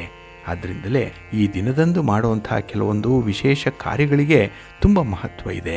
ಅದರಲ್ಲೂ ಈ ಹುಣ್ಣಿಮೆಯ ದಿನ ಮಾಡುವಂಥ ದಾನಕ್ಕೆ ತುಂಬ ಮಹತ್ವ ಇರುವಂಥದ್ದು. ಹಾಗಾಗಿ ಈ ದಿನ ಹುಣ್ಣಿಮೆ ಇರೋದ್ರಿಂದ ಈ ಹುಣ್ಣಿಮೆಯನ್ನು ಆಚರಣೆ ಮಾಡಿ. ಜೊತೆಗೆ ಈ ಹುಣ್ಣಿಮೆ ಮಧ್ಯಾಹ್ನ 1:15 ಮುಕ್ತಾಯ ಆಗಿಬಿಡುತ್ತೆ. ಇದನ್ನು ಸ್ವಲ್ಪ ಗಮನದಲ್ಲಿಟ್ಕೊಳ್ಳಿ. ಇನ್ನು ಈ ದಿನದಂದು ಹುಣ್ಣಿಮೆಯ ಸ್ನಾನ ಮಾಡುವಂಥವ್ರಿಗೆ ಈ ದಿನ ಬೆಳಿಗ್ಗೆ 9 ಗಂಟೆಯವರೆಗೆ ಮಾತ್ರ ಅವಕಾಶ ಇರುತ್ತೆ. ಇದನ್ನು ನೀವು ಗಮನಿಸ್ಬೋದು. ಇನ್ನು ಈ ಶ್ರಾವಣ ಪೂರ್ಣಿಮೆಯ ದಿನವನ್ನು ರಕ್ಷಾಬಂಧನದ ದಿನ ಅಂತ ಹೇಳಿ ಕೂಡ ಆಚರಣೆ ಮಾಡುವಂಥದ್ದಿದೆ. ಈ ದಿನ ಸಹೋದರಿಯರು ತಮ್ಮ ಸಹೋದರರ ಮಣಿಕಟ್ಟಿಗೆ ರಾಖಿಯನ್ನು ಕಟ್ಟುವಂಥದ್ದು ಇದೆ. ಅವರ ಸಂತೋಷ, ಸಮೃದ್ಧಿ ಮತ್ತು ದೀರ್ಘಾಯುಷ್ಯಕ್ಕಾಗಿ ದೇವರನ್ನ ವಿಶೇಷವಾದ ರೀತಿಯಲ್ಲಿ ಪೂಜೆ ಮಾಡುವಂಥದ್ದು ಇದೆ. ಹಾಗೆ ಈ ದಿನ ಯಾರು ಅಣ್ಣ ತಂಗಿಯರ ಹಬ್ಬ ಅಂತ ಹೇಳಿ ಈ ರಾಖಿಯನ್ನು ಅಥವಾ ರಕ್ಷಾಬಂಧನವನ್ನು ಆಚರಣೆ ಮಾಡ್ತಾರೆ, ಅವರಿಗೆ ಸುಖ, ಸಂತೋಷ, ಸಮೃದ್ಧಿ ಪ್ರಾಪ್ತಿಯಾಗತ್ತೆ ಅನ್ನುವಂಥ ಒಂದು ನಂಬಿಕೆ ಇದೆ. ಹಾಗಾಗಿನೇ ಈ ದಿನದಂದು ವಿಶೇಷವಾಗಿ ಹುಣ್ಣಿಮೆಯ ಪೂಜೆಯನ್ನು ಮಾಡಬೇಕು. ಅದಕ್ಕಾಗಿಯೇ ಈ ದಿನ ಗಂಗಾಜಲದಿಂದ ಸ್ನಾನವನ್ನು ಮಾಡಬೇಕು. ಅಥವಾ ನೀವು ನಿತ್ಯ ಸ್ನಾನ ಮಾಡುವಂಥ ನೀರಿಗೆ ಸ್ವಲ್ಪ ಅರಿಶಿಣವನ್ನು ಬೆರೆಸಿ ಸ್ನಾನ ಮಾಡಬೇಕು. ಹಾಗೆ ಗಂಗೆ ಚ ಯಮುನೆ ಚೈವ ಗೋದಾವರಿ ಸರಸ್ವತಿ ನರ್ಮದಾ ಸಿಂಧು ಕಾವೇರಿ ಜಲೇಸ್ಮಿನ್ ಸನ್ನಿಧಿಂ ಕುರು ಅನ್ನುವಂಥ ಮಂತ್ರವನ್ನು ಹೇಳ್ತಾ ಸ್ನಾನ ಮಾಡಿದ್ರೆ ಆ ಸ್ನಾನದ ನೀರು ಪವಿತ್ರವಾಗುತ್ತೆ. ನಂತರ ಈ ದಿನ ಕೃಷ್ಣನನ್ನು, ಬಾಲಗೋಪಾಲನನ್ನು ಪೂಜೆ ಮಾಡಬೇಕು ಅನ್ನುವಂಥದ್ದು ಇದೆ. ಒಂದು ವಿಗ್ರಹ ಇದ್ದರೆ ಅಥವಾ ಫೋಟೋ ಇದ್ದರೆ ಈ ದಿನ ಪೂಜೆ ಮಾಡಿ, ವಿಗ್ರಹಕ್ಕೆ ಅಭಿಷೇಕ ಮಾಡಿ. ಹಾಗೆ ಈ ದಿನ ಶ್ರೀಗಂಧದ ತಿಲಕವನ್ನು ಕೃಷ್ಣನಿಗೆ ಅಥವಾ ವಿಷ್ಣುವಿಗೆ ಧರಿಸಬೇಕು ಅನ್ನುವಂಥದ್ದು ಇದೆ. ಇನ್ನು ತುಳಸಿಯ ದಳದಿಂದ ಈ ದಿನ ಪೂಜೆ ಮಾಡಬೇಕು. ಹಾಗೆ ವಿಶೇಷವಾಗಿ ಪಂಚಾಮೃತದಂತಹ ವಸ್ತುಗಳನ್ನು ಈ ದಿನ ಕೃಷ್ಣನಿಗೆ ಅರ್ಪಿಸಬೇಕು ಅನ್ನುವಂಥದ್ದಿದೆ. ಹಾಗೆ ವಿಷ್ಣು ಸಹಸ್ರನಾಮ ಪಾರಾಯಣ ಮಾಡುವಂಥದ್ದು, ಇನ್ನು ಶ್ರೀಹರಿ ಸ್ತೋತ್ರವನ್ನು ಹೇಳ್ಕೊಳ್ಳುವಂಥದ್ದನ್ನು ಕೂಡ ಈ ದಿನ ಮಾಡ್ಬೋದು. ಕೆಲವರು ಸತ್ಯನಾರಾಯಣ ಸ್ವಾಮಿಯ ಪೂಜೆಯನ್ನು ಮಾಡ್ತಾರೆ. ಆದರೆ ನೆನ್ನೆಯ ದಿನವೇ ಈ ಪೂಜೆ ಕೆಲವರು ಮಾಡಿರುವಂಥದ್ದು ಕೂಡ ಇದೆ. ಹಾಗೆ ಈ ದಿನ ರಾತ್ರಿಯ ವೇಳೆಯಲ್ಲಿ ಚಂದ್ರನಿಗೆ ಅರ್ಘ್ಯವನ್ನು ಸಮರ್ಪಣೆ ಮಾಡಬೇಕು ಅನ್ನುವಂಥದ್ದು ಇದೆ. ಹಾಗಾಗಿ ಈ ದಿನ ಶಿವಲಿಂಗಕ್ಕೆ ರುದ್ರಾಭಿಷೇಕವನ್ನು ಮಾಡಿಸಬೇಕು ಅನ್ನುವಂಥದ್ದು, ಹಾಗೆ ರಾಮಚರಿತ ಮಾನಸವನ್ನು ಓದುವಂಥದ್ದು, ಭಗವದ್ಗೀತೆ ಆಗಲಿ ಶಿವ ಚಾಲೀಸವನ್ನು ಓದುವಂಥದ್ದು, ಸುಂದರಕಾಂಡ ರಾಮಾಯಣವನ್ನು ಪಾರಾಯಣ ಮಾಡುವಂಥದ್ದು, ಇವೆಲ್ಲವನ್ನು ಕೂಡ ಈ ದಿನ ಮಾಡೋದ್ರಿಂದ ನಿಮ್ಮ ಮನಸ್ಸು ಒಂದು ಸ್ಥಿಮಿತಕ್ಕೆ ಬರುತ್ತೆ. ಹಾಗಾಗಿ ಈ ಹರಿಯುವಂತಹ ಅಲ್ಲಾಡುವಂತಹ ಮನಸ್ಸೇನಿದೆ ಅದನ್ನು ತುಂಬ ನಿಯಂತ್ರಣದಲ್ಲಿ ಇಟ್ಕೊಳ್ಳುವಂಥದ್ದು ತುಂಬ ಉತ್ತಮ ಈ ದಿನದಲ್ಲಿ. ಹಾಗೆ ಈ ಶ್ರಾವಣ ಮಾಸದ ಹುಣ್ಣಿಮೆಯ ದಿನ ಚಂದ್ರನಿಗೆ ಸಂಬಂಧಪಟ್ಟಂತಹ ವಸ್ತುಗಳನ್ನು ದಾನ ಮಾಡಬೇಕು. ಅದರಲ್ಲೂ ಈ ಮುಂದಿನ ಹುಣ್ಣಿಮೆಯ ದಿನದಲ್ಲಿ ಚಂದ್ರಗ್ರಹಣ ಇರುತ್ತೆ. ಹಾಗಾಗಿನೇ ಈ ಒಂದು ಶ್ರಾವಣ ಮಾಸದ ಹುಣ್ಣಿಮೆಯ ದಿನ ಚಂದ್ರನಿಗೆ ಸಂಬಂಧಪಟ್ಟಂತಹ ವಸ್ತುಗಳು ಅಂತ ಹೇಳಿದ್ರೆ ಅಕ್ಕಿ, ಬಿಳಿಯ ವಸ್ತ್ರಗಳು, ಸಕ್ಕರೆ, ಹಾಲು, ಬಿಳಿಯ ಬಣ್ಣದ ಪಾಯಸ, ಇನ್ನು ಮೊಸರು, ಬಿಳಿ ಹೂಗಳು, ಮುತ್ತುಗಳು, ಬೆಳ್ಳಿ ಇತ್ಯಾದಿಗಳನ್ನು ದಾನ ಮಾಡ್ಬೋದು. ಹಾಗೆ ಈ ಶ್ರಾವಣ ಹುಣ್ಣಿಮೆಯ ದಿನ ಪೂರ್ವಜರಿಗೆ ತರ್ಪಣವನ್ನು ಅರ್ಪಿಸುವಂಥದ್ದು ಕೂಡ ಬಹಳ ಶುಭ ಅಂತ ಹೇಳಿ ಪರಿಗಣಿಸಲ್ಪಟ್ಟಿದೆ. ಇನ್ನು ಈ ದಿನದ ದಾನ ಮತ್ತು ಸ್ನಾನ ವ್ಯಕ್ತಿಗೆ ಮೋಕ್ಷವನ್ನು ನೀಡುತ್ತೆ, ಸಕಲ ಸುಖಗಳು ಪ್ರಾಪ್ತವಾಗುತ್ತೆ ಅನ್ನುವಂಥ ನಂಬಿಕೆ ಇದೆ. ಹಾಗಾಗಿನೇ ಈ ದಿನ ವಿಶೇಷವಾಗಿ ಹುಣ್ಣಿಮೆಯನ್ನು ಅನುಸರಣೆ ಮಾಡುವಂಥದ್ದು, ಇನ್ನು ವಿಷ್ಣುವಿಗೆ ಮತ್ತು ಶಿವನಿಗೆ ಪೂಜೆಯನ್ನು ಮಾಡುವಂಥದ್ದು ತುಂಬ ಪ್ರಶಸ್ತವಾಗಿರುತ್ತೆ. ಹಾಗೆ ಈ ದಿನ ರಕ್ಷಾಬಂಧನವನ್ನು ಆಚರಣೆ ಮಾಡುವಂಥವರು ಸ್ವಲ್ಪ ಸಮಯವನ್ನು ನೀವು ಅನುಸರಣೆ ಮಾಡಬೇಕಾಗತ್ತೆ. ಇಲ್ಲಿ ಈ ದಿನ ಈ ಹುಣ್ಣಿಮೆ ಮಧ್ಯಾಹ್ನ 1:15 ಮುಕ್ತಾಯ ಆಗಿಬಿಡುತ್ತೆ. ಹಾಗಾಗಿ ಈ ಆಗಸ್ಟ್ 9ರ ಶನಿವಾರ ಮಧ್ಯಾಹ್ನ 1:24 ಒಳಗೆ ರಾಖಿಯನ್ನು ನೀವು ಕಟ್ಟಬಹುದು ಅನ್ನುವಂಥದ್ದು. ಅದರಲ್ಲೂ ಈ ದಿನ ಭದ್ರಕಾಲ ಇಲ್ಲ, ಆದರೆ ಯಾವುದೇ ಭದ್ರ ಸಮಯದ ನಿರ್ಬಂಧನೆ ಇಲ್ಲದೆ ಈ ವರ್ಷ ರಾಖಿ ಹಬ್ಬವನ್ನು ಆಚರಣೆ ಮಾಡ್ಬೋದು ಅನ್ನುವಂಥ ಉಲ್ಲೇಖ ಇದೆ. ಹಾಗಾಗಿ ಈ ದಿನ ಪೂರ್ಣಿಮಾ ತಿಥಿ ಮುಕ್ತಾಯ ಆಗುವಂಥ ಸಂದರ್ಭದೊಳಗೆ ರಾಖಿಯನ್ನು ಕಟ್ಟಬಹುದು. ಈ ರಾಖಿಯನ್ನು ಕಟ್ಟಲಿಕ್ಕೆ ಶುಭ ಸಮಯ ಅಂತ ಹೇಳಿದ್ರೆ ಈ ದಿನ ಮುಂಜಾನೆ 5:47 ಮಧ್ಯಾಹ್ನ 1:15 ಒಳಗೆ ರಾಖಿಯನ್ನು ಕಟ್ಬೋದು. ಇನ್ನು ಅಭಿಜಿತ್ ಮುಹೂರ್ತ ಅತ್ಯಂತ ಶುಭವಾಗಿರುವಂಥದ್ದು. ಇದು ಮಧ್ಯಾಹ್ನ 11:59 12:53 ಇರುತ್ತೆ. ಈ ಸಮಯದಲ್ಲೂ ಕೂಡ ರಾಖಿಯನ್ನು ನೀವು ಕಟ್ಬೋದು. ಆದರೆ ಈ ದಿನ ರಾಹುಕಾಲದ ಸಮಯ ಇದೆಯಲ್ಲ, ಬೆಳಿಗ್ಗೆ 9:20 10:54 ಇಲ್ಲಿ ರಾಖಿಯನ್ನು ಕಟ್ಟಬಾರ್ದು ಅನ್ನುವಂಥ ಉಲ್ಲೇಖ ಇದೆ. ಹಾಗಾಗಿ ಸೂರ್ಯೋದಯದ ನಂತರದ ಮೊದಲ 2 ಗಂಟೆಗಳಲ್ಲಿ ವಿಶೇಷವಾಗಿ ಶನಿವಾರ ರಾಖಿ ಹಬ್ಬ ಬಂದಾಗ ಈ ತ್ಯಾಜ್ಯ ಮುಹೂರ್ತ ಮತ್ತು ಗುಳಿಕ ಕಾಲವನ್ನು ತಪ್ಪಿಸಿ ರಾಖಿಯ ಹಬ್ಬವನ್ನು ಆಚರಣೆ ಮಾಡಬಹುದು. ಹಾಗಾಗಿ ಸಹೋದರ ಸಹೋದರಿಯರ ನಡುವಿನ ಬಾಂಧವ್ಯವನ್ನು ಬಿಗಿಯಾಗಿಸುವಂಥ ಹಬ್ಬ ಈ ರಾಖಿ ಹಬ್ಬ. ಹಾಗಾಗಿನೇ ಪವಿತ್ರ ದಾರವನ್ನು ಸಹೋದರಿಯರು ಸಹೋದರರಿಗೆ ಕಟ್ಟುವಂಥದ್ದು. ಏಕೆಂದರೆ ತಮ್ಮ ಸಹೋದರರಿಗೆ ಆರೋಗ್ಯ ಮತ್ತು ದೀರ್ಘಾಯುಷ್ಯವನ್ನು ಕೋರಿ ಈ ರಾಖಿಯನ್ನು ಕಟ್ಟುವಂಥದ್ದು ಇದೆ. ಇದನ್ನೇ ರಕ್ಷಾಬಂಧನ ಅಂತ ಹೇಳಿ ಕರೆಯುವಂಥದ್ದು. ನಾಗರ ಪಂಚಮಿಯಂದು ಕೂಡ ನಾವು ಸಹೋದರ ಸಹೋದರಿಯರ ಸಂಬಂಧವನ್ನು ವರ್ಧಿಸುವಂತಹ ಬೆನ್ನು ತೊಳೆಯೋ ಹಬ್ಬವನ್ನು ನಾವು ನೋಡಿದ್ವಿ, ಆಚರಣೆ ಮಾಡಿದ್ವಿ. ಅದೇ ರೀತಿ ರಾಖಿ ಹಬ್ಬ ಕೂಡ ಈ ಸಂಬಂಧದ ಬೆಸುಗೆಯನ್ನು ತಿಳಿಸುವಂಥದ್ದು. ಹಾಗೆ ಈ ದಿನ ಸಹೋದರರಿಗೆ ಆರತಿಯನ್ನು ಮಾಡುವಂಥದ್ದು, ಹಣೆಗೆ ತಿಲಕವನ್ನು ಇಡುವಂಥದ್ದು, ಪ್ರತಿಯಾಗಿ ಸಹೋದರರು ತಮ್ಮ ಸಹೋದರಿಯರಿಗೆ ಕೈಲಾದಷ್ಟು ಉಡುಗೊರೆಯನ್ನು ಕೊಡುವಂಥದ್ದು ಕೂಡ ಇದೆ. ಒಟ್ಟಾರೆ ಈ ಹಬ್ಬ ಪ್ರೀತಿ, ಹಾಗೆ ಜವಾಬ್ದಾರಿ, ಹಾಗೆ ಗೌರವ, ಇನ್ನು ಪರಸ್ಪರ ಕಾಳಜಿಯನ್ನು ಪ್ರತಿನಿಧಿಸುವಂಥ ಒಂದು ವಿಶೇಷವಾದಂಥ ಒಂದು ಹಬ್ಬ ಇದು. ಇನ್ನು ಸಹೋದರಿಯರು ಏನಾದರೂ ವಯಸ್ಸಿನಲ್ಲಿ ಹಿರಿಯರಾಗಿದ್ದರೆ ಅವರಿಗೆ ಸಹೋದರರು ನಮಸ್ಕಾರ ಮಾಡಿ ಆಶೀರ್ವಾದವನ್ನು ಪಡ್ಕೊಳ್ಳುವಂಥದ್ದು ಕೂಡ ಇದೆ. ಒಟ್ಟಾರೆ ಈ ರಕ್ಷಾಬಂಧನ ರಕ್ಷಣಾತ್ಮಕವಾಗಿ ಹಾಗೆ ಆಧ್ಯಾತ್ಮಿಕ ಸಾರವನ್ನು ಬಲಪಡಿಸುವಂಥ ಒಂದು ಹಬ್ಬ. ಹಾಗೆ ಬಂಧುಗಳೇ, ಈ ದಿನ ಉಪಕರ್ಮವನ್ನು ಆಚರಣೆ ಮಾಡುವಂಥದ್ದಿದೆ. ಇಲ್ಲಿ ಉಪಕರ್ಮ ಅಂತ ಹೇಳಿದ್ರೆ ಬಹಳ ವಿಶೇಷವಾದಂಥ ಅರ್ಥ ಇದೆ. ಹಿಂದಿನ ಕಾಲದಲ್ಲಿ ವಿದ್ಯೆ ಅಂತ ಹೇಳಿದ್ರೆ ವೇದ ಶಾಸ್ತ್ರಾದಿಗಳು ಮತ್ತು ಅದರ ಅಂಗಗಳಾದಂತಹ ಉಳಿದ ವಿದ್ಯೆಗಳನ್ನು ಮಾತ್ರ ಕಲಿಯುವಂಥದ್ದಾಗಿತ್ತು. ಆ ಕಾಲದಲ್ಲಿ ಉಪಕರ್ಮವನ್ನು ಋಗ್ ಉಪಕರ್ಮ, ಯಜುರ್ ಉಪಕರ್ಮ ಮತ್ತು ಸಾಮ ಉಪಕರ್ಮ ಅಂತ ಹೇಳಿ 3 ವಿಧವಾಗಿ ವಿಂಗಡಣೆ ಮಾಡಿದ್ರು. ಇಲ್ಲಿ ಮೊದಲನೇ ಉಪಕರ್ಮ ಶ್ರಾವಣ ಮಾಸದ ಪಂಚಮಿಯಂದು ಅಥವಾ ಈ ಶ್ರಾವಣ ಮಾಸದ ಶುಕ್ಲ ಪಕ್ಷದಲ್ಲಿ ಬರುವಂಥ ಶ್ರವಣ ನಕ್ಷತ್ರದಂದು ಆಚರಣೆ ಮಾಡ್ತಾಯಿದ್ರು.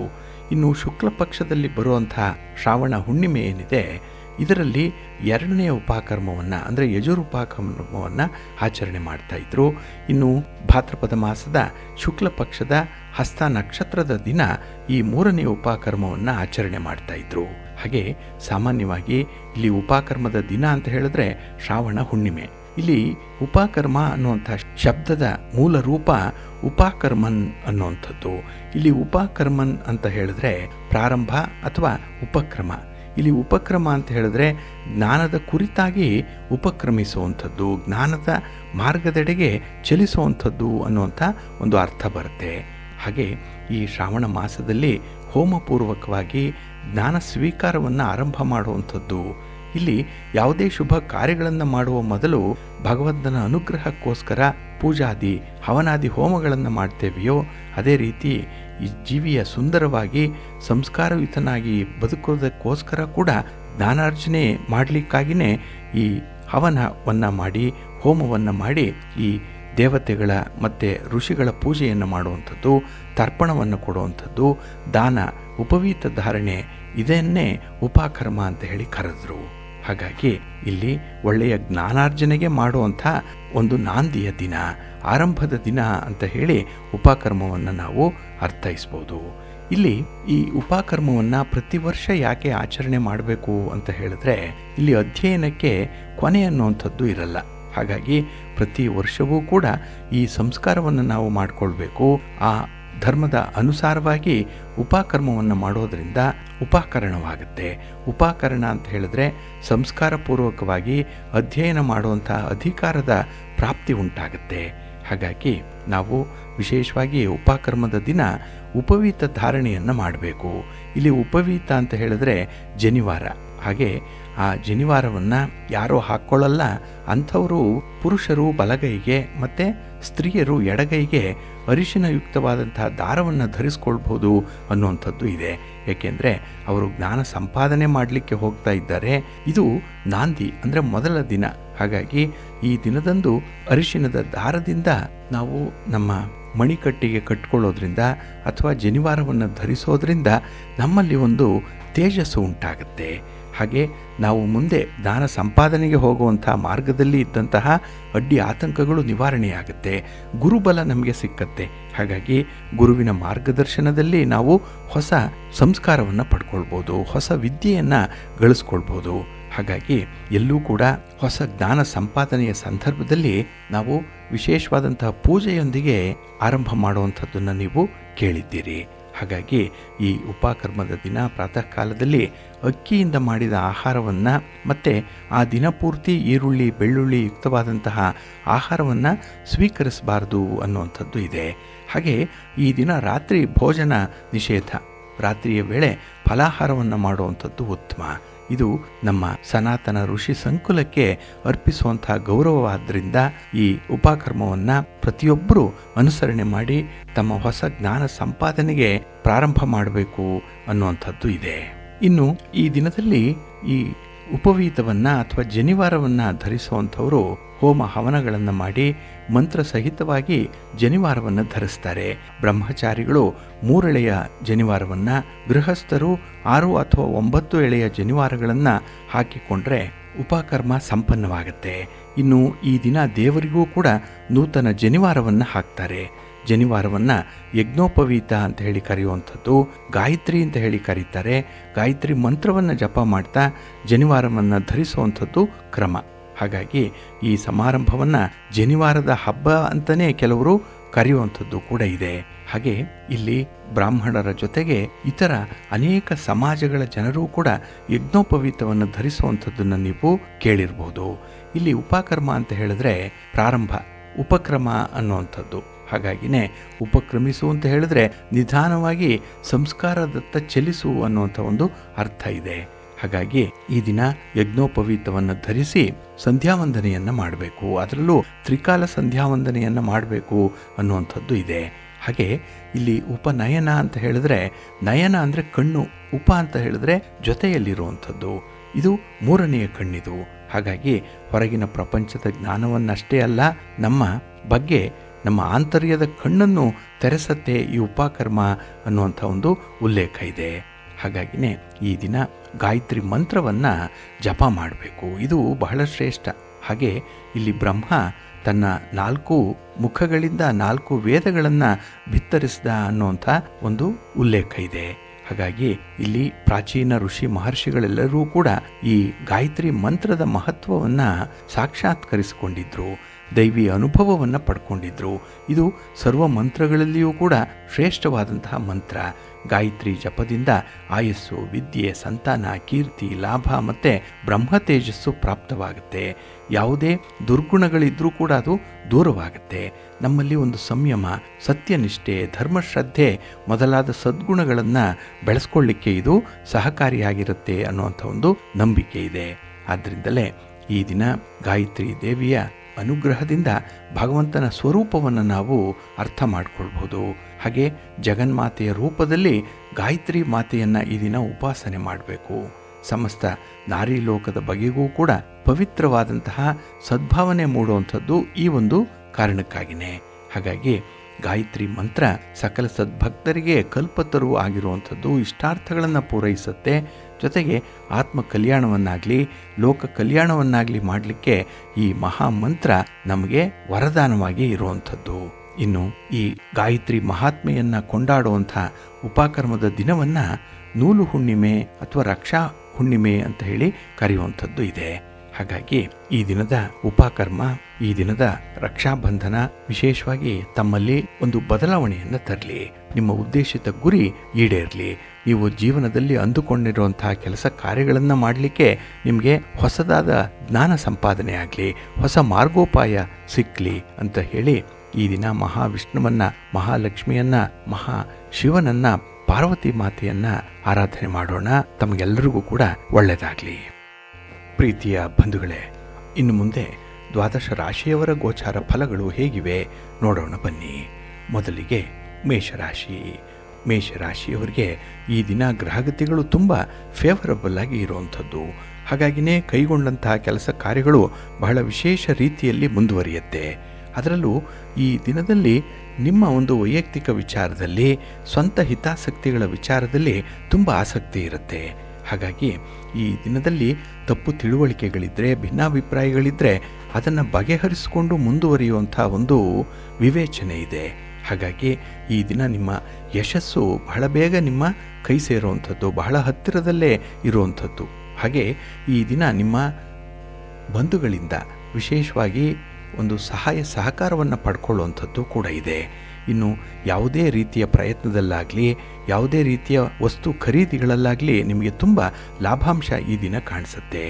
ಇನ್ನು ಕೈಯಲ್ಲಿರುವಂಥ ಜವಾಬ್ದಾರಿಗಳನ್ನು ಬಹಳ ವಿಶೇಷವಾಗಿ ನೀವು ಪೂರೈಸುವಂಥದ್ದು ಇದೆ.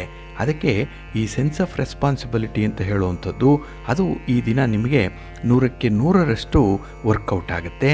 ಒಳ್ಳೆಯ ಕೆಲಸಗಳನ್ನು ಮಾಡ್ತೀರಿ. ಆದರೆ ಈ ದಿನದಲ್ಲಿ ನಿಮ್ಮ ಆರೋಗ್ಯವನ್ನು ಮಾತ್ರ ನಿರ್ಲಕ್ಷ್ಯ ಮಾಡಬೇಡಿ. ಹಾಗೆ ಕುಟುಂಬದ ಅವಶ್ಯಕತೆಯ ಕಡೆ ಕೂಡ ನೀವು ಈ ದಿನ ಸ್ವಲ್ಪ ಗಮನವನ್ನು ಕೊಡಬೇಕಾಗತ್ತೆ. ಹಾಗೆ ಈ ದಿನ ನಿಮ್ಮ ಒಂದು ಗುರಿಯನ್ನು ತಲುಪುವಂಥ ಉದ್ದೇಶಿತ ಕಾರ್ಯದಲ್ಲಿ ಯಾವುದೇ ರೀತಿಯ ಅಡಚಣೆಗಳಾಗದಂತೆ ನೋಡಿಕೊಳ್ಳುವಂಥದ್ದು ಉತ್ತಮ. ಮನಸ್ಸನ್ನು ಸ್ವಲ್ಪ ನಿಯಂತ್ರಣದಲ್ಲಿಟ್ಕೊಂಡು ಮುಂದುವರಿಸ್ಬಿಡಿ. ಬಹಳ ಬೇಗ ನೀವು ಗುರಿಯನ್ನು ತಲುಪ್ತೀರಿ. ಸ್ಥಿರವಾದಂಥ ಫಲಿತಾಂಶವನ್ನು ಪಡ್ಕೊಳ್ತೀರಿ. ಮಹಾಗಣಪತಿಯನ್ನು ಆರಾಧನೆ ಮಾಡಿ, ಶಿವನ ಪರಿವಾರ ದೇವತೆಗಳನ್ನು ಪ್ರಾರ್ಥನೆ ಮಾಡ್ತಾ ಇರಿ. ಒಳ್ಳೆಯದಾಗುತ್ತೆ. ನಿಮ್ಮ ಅದೃಷ್ಟದ ಬಣ್ಣ ಕೆಂಪು, ಅದೃಷ್ಟದ ದಿಕ್ಕು ಉತ್ತರ ದಿಕ್ಕು, ಅದೃಷ್ಟ ಸಂಖ್ಯೆ 1. ವೃಷಭ ರಾಶಿ. ವೃಷಭ ರಾಶಿಯವರಿಗೆ ಈ ದಿನ ಗ್ರಹಗತಿಗಳು ಅಷ್ಟೊಂದು ಅನುಕೂಲಕರವಾದಂತಹ ಸ್ಥಿತಿಯಲ್ಲಿಲ್ಲ. ಹಾಗಾಗಿಯೇ ಈ ದಿನ ಸ್ವಲ್ಪ ಜಾಗ್ರತೆಯಿಂದ ಕೆಲಸಗಳನ್ನು ಮುಂದುವರಿಸಬೇಕಾಗತ್ತೆ. ಅದರಲ್ಲೂ ಈ ಹೊಸದಾಗಿ ಪರಿಚಯ ಆದವರ ಜೊತೆಯಲ್ಲಿ ಸ್ವಲ್ಪ ಜಾಗ್ರತೆಯಿಂದ ಇರಬೇಕು. ಯಾವುದೇ ಹಣಕಾಸಿನ ವ್ಯವಹಾರಗಳನ್ನು ಅವರ ಜೊತೆ ಮಾಡದೇ ಇರುವಂಥದ್ದು ಈ ದಿನ ಉತ್ತಮ. ಇನ್ನು ಹೊಸ ಯೋಜನೆಗಳಲ್ಲಿ ತೊಡಗಿಸಿಕೊಳ್ಳುವಂತಹ ಸಂದರ್ಭದಲ್ಲಿ ಒಂದಲ್ಲ 2 ಸಲ ಯೋಚನೆ ಮಾಡಿ. ಹಿರಿಯರ ಸಲಹೆ ಪಡ್ಕೊಳ್ಳಿ, ಮಾರ್ಗದರ್ಶನ ಪಡ್ಕೊಳ್ಳುವಂಥದ್ದು ತುಂಬ ಸೂಕ್ತ. ಹಾಗೆ ಈ ದಿನ ಎಂಥದ್ದೇ ಪರಿಸ್ಥಿತಿ ಬಂದರೂ ಕೂಡ ಸಕಾರಾತ್ಮಕವಾಗಿ ಎದುರಿಸಬೇಕಾಗತ್ತೆ. ತುಂಬ ಪಾಸಿಟಿವ್ ಆಗಿರಬೇಕು. ಆಗ ಮಾತ್ರ ಜಯ ನಿಮ್ಮದಾಗುತ್ತೆ. ಇಲ್ಲ ಅಂತ ಹೇಳಿದ್ರೆ ಆ ಸೋಲಿನ ಕಹಿ ಅನುಭವವನ್ನು ಈ ದಿನ ನೀವು ಅನುಭವಿಸಬೇಕಾಗತ್ತೆ. ಹಾಗೆ ಈ ದಿನದಲ್ಲಿ ಸಮಯ ಕಳೆದಂತೆ ಸ್ವಲ್ಪ ಭಿನ್ನಾಭಿಪ್ರಾಯಗಳು ಬರುವಂಥದ್ದು ಇದೆ, ತಪ್ಪು ತಿಳುವಳಿಕೆಗಳು ಬರುವಂಥದ್ದು ಇದೆ. ಹಾಗೆ ನೀವು ಮಾಡದಂತಹ ತಪ್ಪಿಗೆ ಒಂದು ರೀತಿಯಲ್ಲಿ ಶಿಕ್ಷೆಯನ್ನು ಅನುಭವಿಸಬೇಕಾಗುತ್ತೆ. ಯಾರಿಂದಲೋ ಅಪವಾದ ಬರುತ್ತೆ, ಯಾರೋ ನಿಮ್ಮ ಹೆಸರಿಗೆ ಮಸಿ ಬೆಳೆಯುವಂಥ ಒಂದು ಪ್ರಯತ್ನವನ್ನು ಮಾಡ್ತಾರೆ. ಏಕೆಂದರೆ ನಿಮ್ಮ ಪ್ರಗತಿಯನ್ನು ಕಂಡು ಕೆಲವರಿಗೆ ಹೊಟ್ಟೆ ಕಿಚ್ಚು, ಹೊಟ್ಟೆ ಉರಿ, ಅಂಥವರು ಈ ದಿನ ನಿಮ್ಮ ವಿರುದ್ಧವಾಗಿ ಎದುರು ಬದುರು ಹೋರಾಡಲಿಕ್ಕೆ ಬರಲ್ಲ. ಆದರೆ ತೆರೆ ಮರೆಯಲ್ಲಿ ಅವರ ಒಂದು ಕೈಚಳಕವನ್ನು ತೋರಿಸಲಿಕ್ಕೆ ಪ್ರಯತ್ನ ಪಡ್ತಾ ಇರ್ತಾರೆ. ಅಂಥವ್ರ ಬಗ್ಗೆ ಈ ದಿನ ಒಂದು ಕಣ್ಣಿಟ್ಟಿರಬೇಕು. ಅವರ ಚಲನವಲನಗಳ ಬಗ್ಗೆ ಸೂಕ್ಷ್ಮವಾಗಿ ಗಮನಿಸಬೇಕಾಗತ್ತೆ ಈ ದಿನದಲ್ಲಿ. ಹಾಗೆ ಈ ದಿನ ಆತುರವಾಗಿ ಯಾವುದೇ ಕೆಲಸಕ್ಕೆ ಕೈ ಹಾಕಬೇಡಿ. ಅದರಲ್ಲೂ ಆತುರದಲ್ಲಿ ಮಾತಾಡುವಂಥದ್ದು, ಆತುರದಲ್ಲಿ ನಿರ್ಧಾರವನ್ನು ಕೈಗೊಳ್ಳುವಂಥದ್ದು ತುಂಬ ತಪ್ಪಾಗುತ್ತೆ.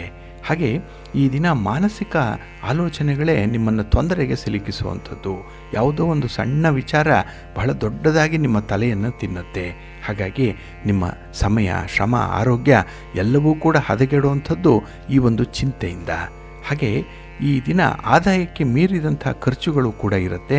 ಅದನ್ನು ಸ್ವಲ್ಪ ನಿಯಂತ್ರಣ ಮಾಡಿಕೊಳ್ಳುವಂಥದ್ದು ಉತ್ತಮ.